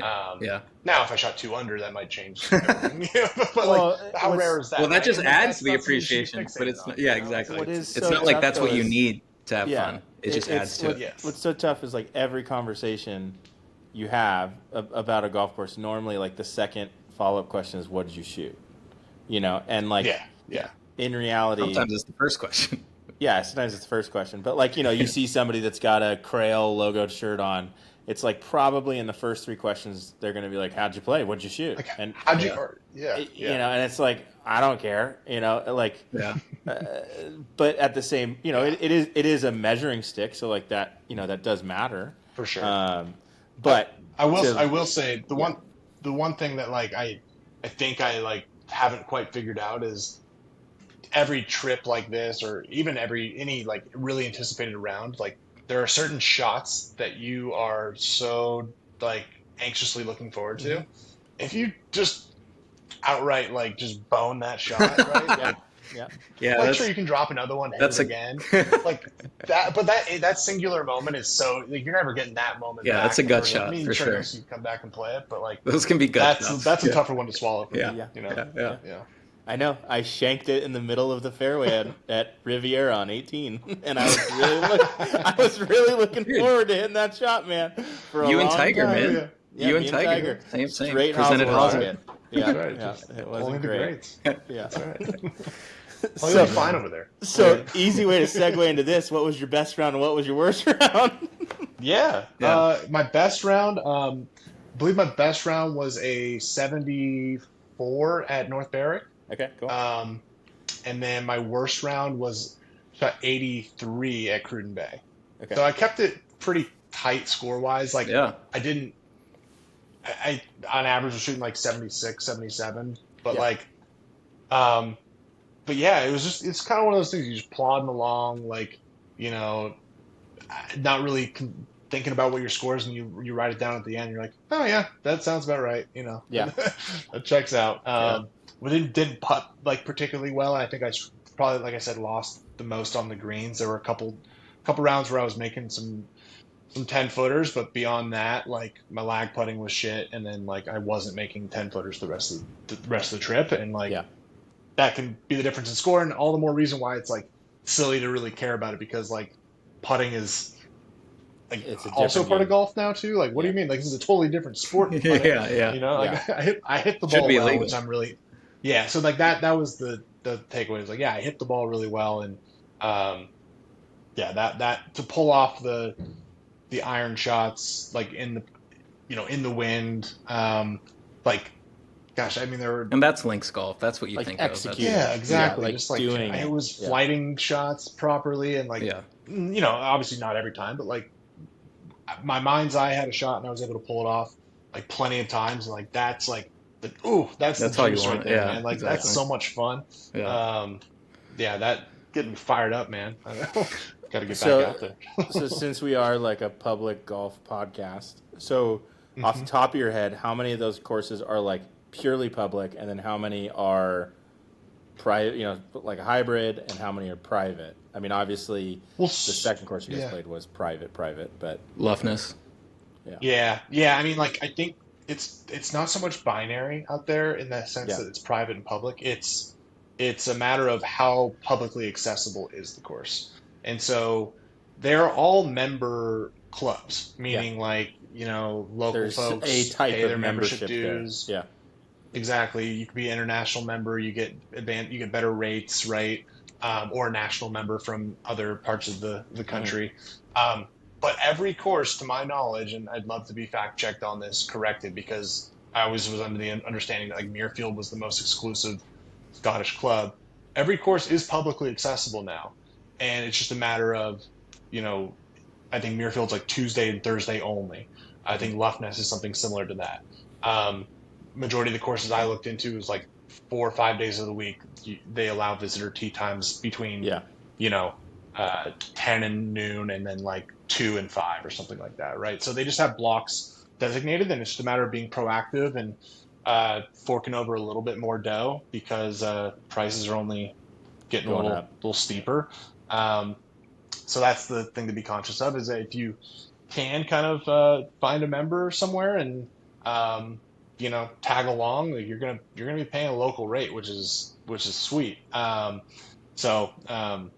Easier said than done, of course, but we have all these access points to some really cool people in the world of golf, and people who like love hosting and just love the ideas that we all care about with golf. And probably a long-winded way of saying it's all public.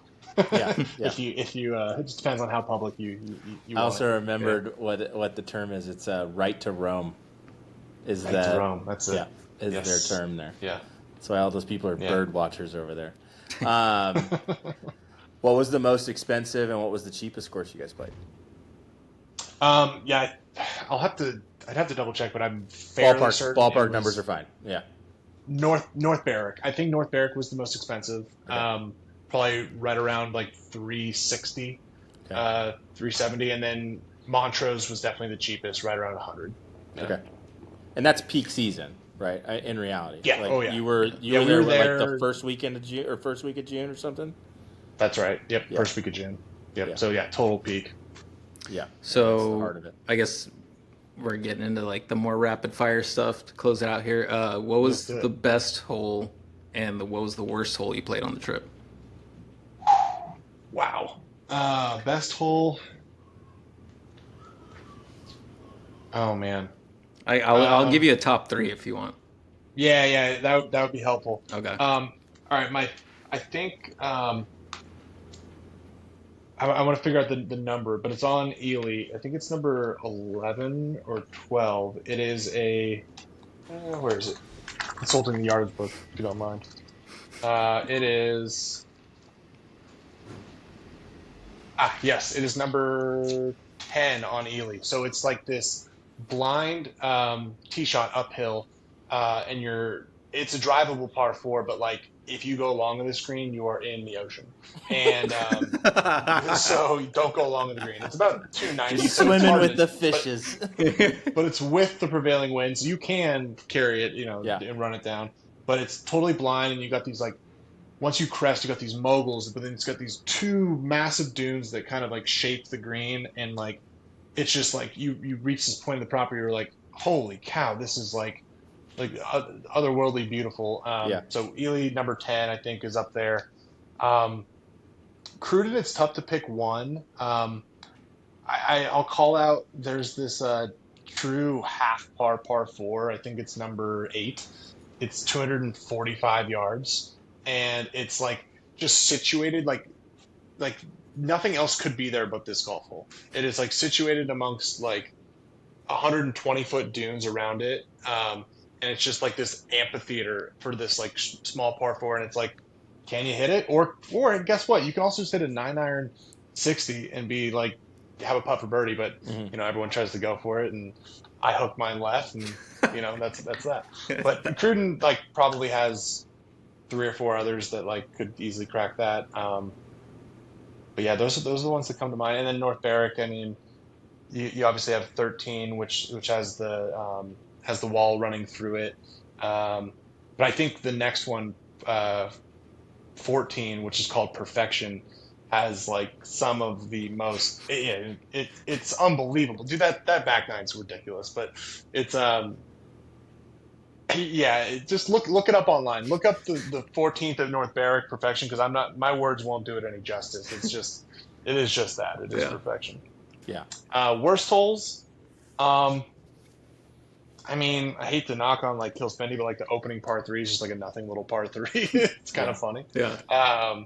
And also the last hole is like this like drivable par 4, but like the clubhouse is legitimately 20 feet behind the last green, and it's a bad like 9 hole at Soul. that, like, 9 at Soul. Yeah. I mean, like it's that plus some, or minus some. but it's like it's only a 5 iron, right? For like most people, like I mean, five to five wood. Um, but yeah, it is like obnoxiously close. And but again, it's all like I get it. Yeah. It's they different technology when it was built and they haven't changed it. It's like I love it. I think it's great, but it's objectively probably pretty bad golf hole. Yeah. I'm just But I hate to keep picturing knocking the on opening Kilspindie. hole at Kilspindie is like the opening hole at Westchester. Have either of you guys ever played that down by LAX? I haven't. I was thinking it was Oh like yeah, I one know at Pac exactly what you're Grove, talking but about. Yeah, It's it's literally good. like Yeah, it's not too you like dissimilar. check in Yeah. and it's like you turn and there's a tee box and then there's just like a circle green out there and you're like Yeah, I think it's like 150 yards from the back, maybe even shorter than that. And there's always Yeah. four groups just stacked up on it and you're just like, okay, I guess I'll just hit a shot here and move on. Okay, sorry, I have my actual worst hole. It's at Golan. It was the Tierra Rahata hole. oh It's shit. it's the it's the elevated seventh par four. It's into the wind and it's like significantly downhill and like Yeah. a significant grade too. It just plays funky. It's like you don't get much advantage of the slope and it's Yeah. like it, I don't know. I just didn't find it to be too amusing for having the elevation, given where the wind's blowing, and that's a prevailing wind. Um, yeah, I don't know. Maybe I'm happy to be wrong on that because we kind of as soon as somebody said Tirana, that's what stuck in my head. So Yeah, that's. I mean, that's all That's you it. gotta say. yeah, exactly. Who was the most interesting fourth you had during your trips there? So funny. That's a good question. We actually didn't have any fourths. We were a three ball the entire time. Really? However, the fourth that I'm gonna count him as a fourth. We were in the Cruden Bay clubhouse afterwards having lunch, and a man comes up, grabs me on my shoulder, and like reaches out. He's like, "How you guys doing?" Harry Bannerman, Ryder Cupper from 1974. And we're like, "Oh, hi, how you doing, sir?" He's like, You don't have enough time to I, Google it. Yeah. Yeah. He said, I took a half point off of Arnold Palmer and lost to Jack Nicklaus by, whatever. And so we're kind of sitting there like, oh shit, is this guy for real? Yeah. And yeah, we ended up having a chat with him and like, checks out Harry Bannerman, Ryder Cupper from the 70s. And he just kinda came up to be friendly, or like? yeah, just kind of, I have to assume he's just a lingerer around the clubhouse and just like spots like the visitors and just wants to ask you what you thought of the course. He's the Uncle all Rico that stuff. of, But that Yeah. town. cuts right to Yeah. the chase. Hey, I'm here. Here's the reason why you want to talk to me. Yeah. I'm a Ryder Cupper that took a half point off of Arnold Palmer. It's like, you're right. I do want to talk to you more. Yeah. But yeah, he was a total pleasure. He was a funny dude. His wife had to drag him away because she's like, Harry, your taxi's here, Harry. It's like, And another thing about Arnie. yeah, no, that's exactly what it was. We were fine with it, but she was like, leave these poor guys alone. Yeah. So That's shout out to interesting Harry though. Bannerman. He was our fourth. That's interesting though about always going off as a three. Is that something like they don't do like singles? They don't try to fit in singles, or like if you have a group, they're like, we just let you think go it's off as just- your group, or? I think it's because of the visitor times that like you're going off in the visitor block that like very rarely are you going to get a visiting single that's pairing up Yeah, with you. yeah, that makes sense. And Shout out there's a member that Enrique, wanted who to. just did a whole singles trip Oh, well, to that's- Scotland. Psycho. That's sick. I mean, Yeah. get him on the Yeah, pod yeah, next. right. But yeah, I think that's probably has more to do with it, and I think that they're just, yeah, I actually don't really have a better reason than that. Yeah. Yeah. Yeah. Well, again, probably most of the singles are members, and Yeah. like, memberships I know are not Exactly. unattainable like they are here. It's and so they're just playing at different times. That's really what it boils down Gonna play with those pedestrians, Those Yanks over there. those visitors. Yeah. No. No. They're just like, no. They're just like, no. I have a standing Tuesday match. With Yeah, Paul. exactly. That's all I do. With Harry Bannerman. With Harry Bannerman. Yeah, exactly. I can't remember. You said you have been to Ireland to play golf? I've been to Ireland, not necessarily to play golf. It was to go a trip with my wife, but we did end up playing one round at Duke's, which was nice. all time. It was great. Yeah, I was curious. Okay, well, either way, so what would you say the difference is in terms of like the off the course vibe between Ireland and Scotland? Because I've heard it's quite a bit different. Yeah, I mean, for my cup of tea, the crack in Ireland, as they say. I mean, that's like kind of unmatched. It's literally crack. It's crack. It's awesome. It's so cool. It's like it's so inviting. You know what's funny is that like I didn't quite realize it, but like there's like a particular kinship between like Irish countrymen and like folks who are more like rural, like because we didn't spend any time in like Dublin or Galway, but like the towns and stuff. It felt like there's a kinship between like Americana country vibe and like Irish folk kind of culture. Yeah. I mean, they obviously play all the country songs and stuff in like in their pubs and whatnot, but like I don't know, it just felt like the same sort of like cut of blue collar, if that makes sense. Being in a cool so dive bar like, in the middle of nowhere kind of thing. Yeah. Exactly. Yeah, so I would say like Ireland definitely has that like festive sort of feel, whereas the Scots, they're not cold by any stretch. I would say that they're more just like solemnly like accommodating and like quiet, but like pleasant and but just not really in your business. The Irish are like, what are you up to over there? Yeah. You know, it's like You talk funny. I want to talk to more you. congenial. Yeah. But yeah, I don't know. I really, my wife knows as well, but I took to Ireland quite well. I was like, I freaking love it here. This is amazing. Yeah. Yeah, I've heard that like I know Marcus said that when he got back from his trip with his dad from Scotland, like he was expecting a little bit more, you know, a little bit more just kind of a party thing with Buzz. with their own crack, you know, like the Scottish crack, and he said That's wasn't a bit different. Yeah, it wasn't really there. Like there was a couple of times, but not really. Compared to what everybody kind of hears about Ireland. It's cut I will with some say other stuff. It's not the same crack. yeah. No, it's not quite freebase. Yeah. I will say the last night of our trip in St. Andrews, we somehow made it to the one club in St. Andrews. I can't even remember the name of it, but it was a club. Yeah. And it was, it's a university town. Oh yeah. So you can find it. You can find it for sure. I'm not sure if it was like distinctly Scottish by culture, because we have a lot of like, university students from all over. But if you're looking for a good time, you can find it for sure outside the pubs even. Yeah. And you guys just flew in and out of Edinburgh, right? Yeah, exactly. Yeah, it's just the easiest way to do it. 100%. Yeah.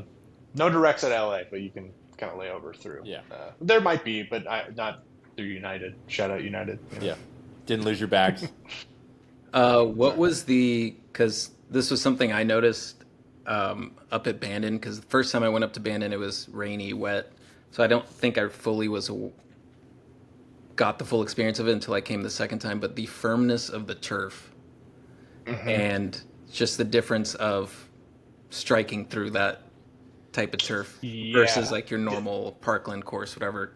I mean, it was startling to me the first take a couple rounds. I was like, so I just kind of wanted to get your thoughts, especially as someone who like hits it a pretty decent way and takes a pretty decent pelt. Sure. So, yeah, I do tend to get steep every once in a while for sure. Yeah, I mean, like it's definitely like a noticeable difference, like right away.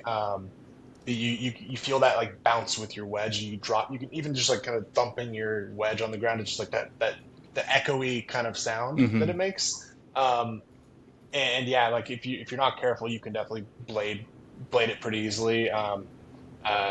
Know what shots to lean on around the greens. Like kind of what I would say. Just pull that putter out, man. Just consistently do that. Like you're going to be just fine. I promise you. Oh. But generally speaking, like I think I was struggling when I would get steep with my wedges, not necessarily from the fairway, but from like more of the fescue lies, because I found that they my club will get grabbed once it entered the turf because it was just like particularly thick in there, and like I would still get clean contact. It would launch like well, but like I just didn't have that same level of distance control or spin control, and it wasn't like due to the lie even so much as it was just like the conditions of the turf once it entered. Like, Right. I don't know, I couldn't figure that out the whole time, so I would like kind of get these like high spinny ones, or I would like what's basically a flyer, right? But yeah, it is like a unique challenge that like, yeah, you go to your typical parkland course and like you can kind of just get away with more, whereas it's going to be more exacting out there. Yeah. I noticed at Bandon, I like chunked a few shots, but the turf was so firm. It was like I lost like 4 yards or 5 yards maybe. Like it still almost flew the whole way because it just bounced the club right back into the ball. Like it's like one of those slow-mos off of a mat where you hit it fat, but it still like hits it into the ball. Yes. Yeah. Exactly. Yeah. Yes, exactly. Yeah, 100%. So we need to circle back. I want to hear the story about having to chip out backwards in a bunker that you were saying you did. Oh man, yeah, there were a couple moments like that, to be honest with you. It was one of them was at London. Like, I just straight up just had to go backwards, and then there was one where I tried to at Golan. I tried to take the aggressive shot and like get it up onto the green, and like it gets stuck in there, and then you have to chip out backwards, and then now you're playing for double instead of playing for bogey, right? Yeah. So like there were a couple times like that. There was one where I was straight up on 2 knees at Cruden, like just outside the bunker, and actually hit it to 5 feet and made the par, so that was cool. I mean, like there are very clear bunkers, and I think the old, is particularly penal in this regard, from what I understand, is that they have like one, the bunkers are particularly hidden off the tees, right? So like behind mounds or behind bunkers. Carnoustie was similar when I played it, from my recollection. But there are these fairway bunkers that are just incredibly deep, and you just have no choice but to pitch out sideways. And a lot of the links courses are similar in that like your strategy is based on where the bunkers are, whereas otherwise in the States, like if you're far enough back, it's no problem. It's like you just got to pick it clean, right? And that's that. But no, it's a true, it's a penalty, shot and a half penalty at times. It's a hazard, true 100%. Hazard. Well, it's like here 9 times out of 10 you're in a bunker, you're fine. You get one that you might have a bad lie, or you're up against a lip or something like that. Where it seems like there 9 times out of 10 the lip is the height of you. It is completely vertical. If you're within 3 feet of it, like, good luck, man. Well, and I'd say like the frustrating thing about them in terms of what they're not frustrating in hindsight, because it's kind of sick, but like it's frustrating while you're out there for sure, is that you could hit like a 90%, like a shot you executed to 90% of what you were intending to do. It meanders and trickles into the front of the bunker, and depending upon the line it took into the bunker, you could be up against the left-hand side as a right-hander of like one of these pop bunkers, and just be like both screwed on your takeaway and like your follow-through. So you just got no shot of like getting it out towards the green. So it's like, okay, shit, well, I just like hit like a pretty good shot, and now I just absorbed a 1-stroke penalty that I'm now forced to. So you just have to understand that possibility's out there, and like not get caught up with it, and just kind of embrace the next shot. That's in my mind like it embodies like the spirit of like what links golf teaches you, to just kind of stay present, right? Like I think you can kind of like pin your ears back and attack a parkland course if you're feeling good and playing well, and like and make something out of bad breaks, whereas like you're not going to make something out of the bad breaks you get on links. You actually have to like it's like the quicksand thing. You can't fight it. You just kind of have to sink into it a little bit and just like take your medicine, then move on. You'll get a shot to score on the next opportunity, right? Well, your good and bad breaks are like, what's the weather? Like that's that too, really what that too, right? Yeah, and that's more mental, your attitude and how you approach it, because everyone's dealing with it, Okay, so now to get real controversial, since I'm not the biggest fan of Rustic. After playing like legit some of the greatest links golf courses in the world, How much does Rustic suck in comparison? Yeah, how much does Rustic suck in comparison? My problem with Rustic is like it's supposed to be a links course. It's supposed to be a links course, like that's what they'd say, or that's how people say it, treat it, and like half of those greens are blocked by a bunker straight in front of it. Like again, probably every green you can't really run. Exactly. Like there's no running shots up at Rustic, and I've never even looked at it as a links course. Obviously, it's almost closer to a desert course, and kinda. I don't know. I find Rustic to be like an incredibly unique course. I think it's like if you don't apply a label to it, I don't see why you wouldn't look at that as like a really, really unique, interesting test of golf, and it's like so much fun to me. But I can totally understand like if you hear people walking around slapping a links tag on Rustic that your guard might go, like, that's not a links course. It's like, well, maybe those people are just a little ill-informed or naive to what a links course means, and they just think big greens, like you putt from everywhere kind of thing around the green, and wind, right, and flat, that's links. Like, well, I don't really have time to talk to you about why. I don't see an ocean. But I don't. Yeah. I mean, it's a riverbed, not necessarily like sand dunes. So. What I think is cool about Rustic is that it's lay of the land. Like they really only had to build 2 green sites there. They built 8 and 16. My 2 least favorite. Yeah. Oh, of course. Yeah. Like they're everyone's least. The 16, like I hate 16 green. They need to redo 16 green. It's my favorite hole. 16 is awesome, but the green I just can't. It's a personal thing. If 8 burned down, I would actually like have a party. Like I would barbecue. That cute little hole. Come on, man. Come on, Troy. That cute little hole. That's a hole in one waiting to happen. What that little hole ever do to you? Exactly. Yeah. A lot. Nah, man. I won't join you on the Rustic hate block, but I can understand. Yeah, like I can understand the apprehension of the conversation around it being a links course. Like, that. Sometimes people are just wrong. You just gotta, live with it. I think too, what it is like, the 2 or 3 architects I think of the most of this is Gil Hance and then Core and Crenshaw, where like they don't necessarily build links courses, but they use a lot of the links philosophy of like trying to give options to the player. And Rustic isn't the best example of it, but even like at a place like Seoul, like there's like so much short grass and opening before the greens at Seoul where like you can run something in or bounce something in there. So I think it's a lot of the philosophies and like some of the strategic elements of links golf, but it's like as I think like by like the letter of the law, like it's not a links course. I mean, I feel like you have to be seaside to be a true links, right? Mm-hmm. Like that's the whole. Isn't that what the name came from? I think land that links the town to the ocean. Like, I do think that's generally correct. I think it maybe has more to do with like, it's kind of like music, right? Music blends genres, right? And it's like only as good as like the definitions of the labels you're putting on it, right? Yeah. So it's like if you have firm sandy turf that happens to be a mile inland, like is that a links course? Like, arguably, maybe, right? I don't know. Like is Bannon Trails like kind of has links philosophy, but it definitely has links turf, philosophy, right? It has links turf, but it's not a links course, right? Yeah. So I don't know. Like it just depends on how you're cutting it, in my opinion. But to me, it's how you play it.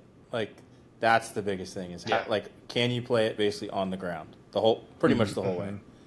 I'll give it like a forced carry off a tee or something, but like pretty much from your approach shot in, can you play it across the ground?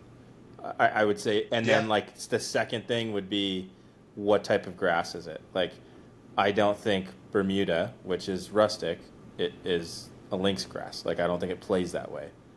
For sure. I think it basically has to be fescue. Like now, past Palom, that's a links grass. Leave us links, baby. I mean, John and I talk about it all the time. Like, if they could bake that place Listen, from October to January, when that place turns brown, it's the best. That's where the links comes in. But if just they from get, like firm from February until then, they need to put the links in like quotation marks on the logo. Park. Yeah, links-ish. Park. But I love playing off fast pound. But I would agree with you. Like it's not really a links. It's not a links grass. Fast pound is barefoot grass. 100%. Yeah. Yeah. But yeah, I just wanted to get spicy just since we're freaking 2 hours and 15 minutes into this. Let's freaking do it. Yeah, anybody Let's end it with a bang. Deserves it. Someone's nodding off, and all of a sudden they hear like, "I hate Rustic." Like, and I don't actually hate Rustic. My problem with Rustic is mostly how they run it. Like that is probably the most like uninviting golf course. Everything around Rustic. Like, yeah, 100%. I agree. Yeah. Gil, we still love you. Yeah. Well, thanks, Cody, for hanging out. This is cool. This is fun. Yeah, guys, this is a lot of fun. Hear about your takes, and it sounds like an epic trip. Like, I mean, like you said, once in a lifetime, for sure.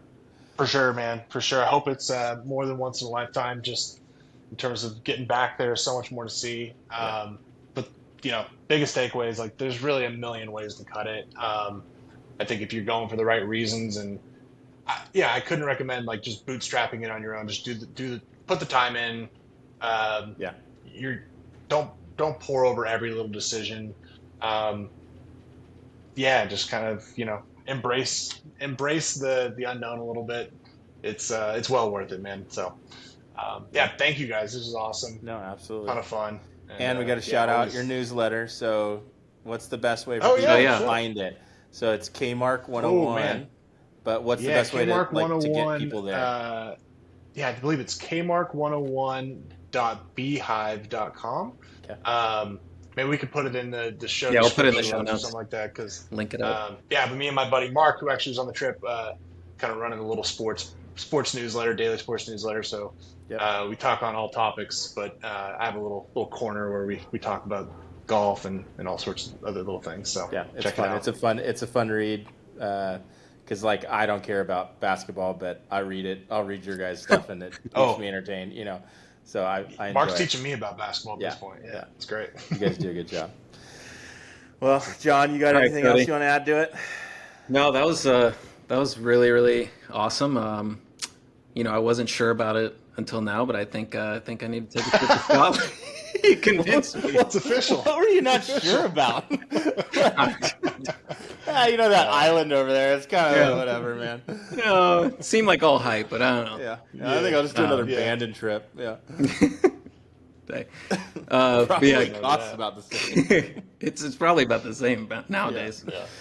But Cody, thanks so much for regaling us with this tale, and let's the three of us all tee it up sometime soon. When you get the desire to. I know you gotta. Yeah.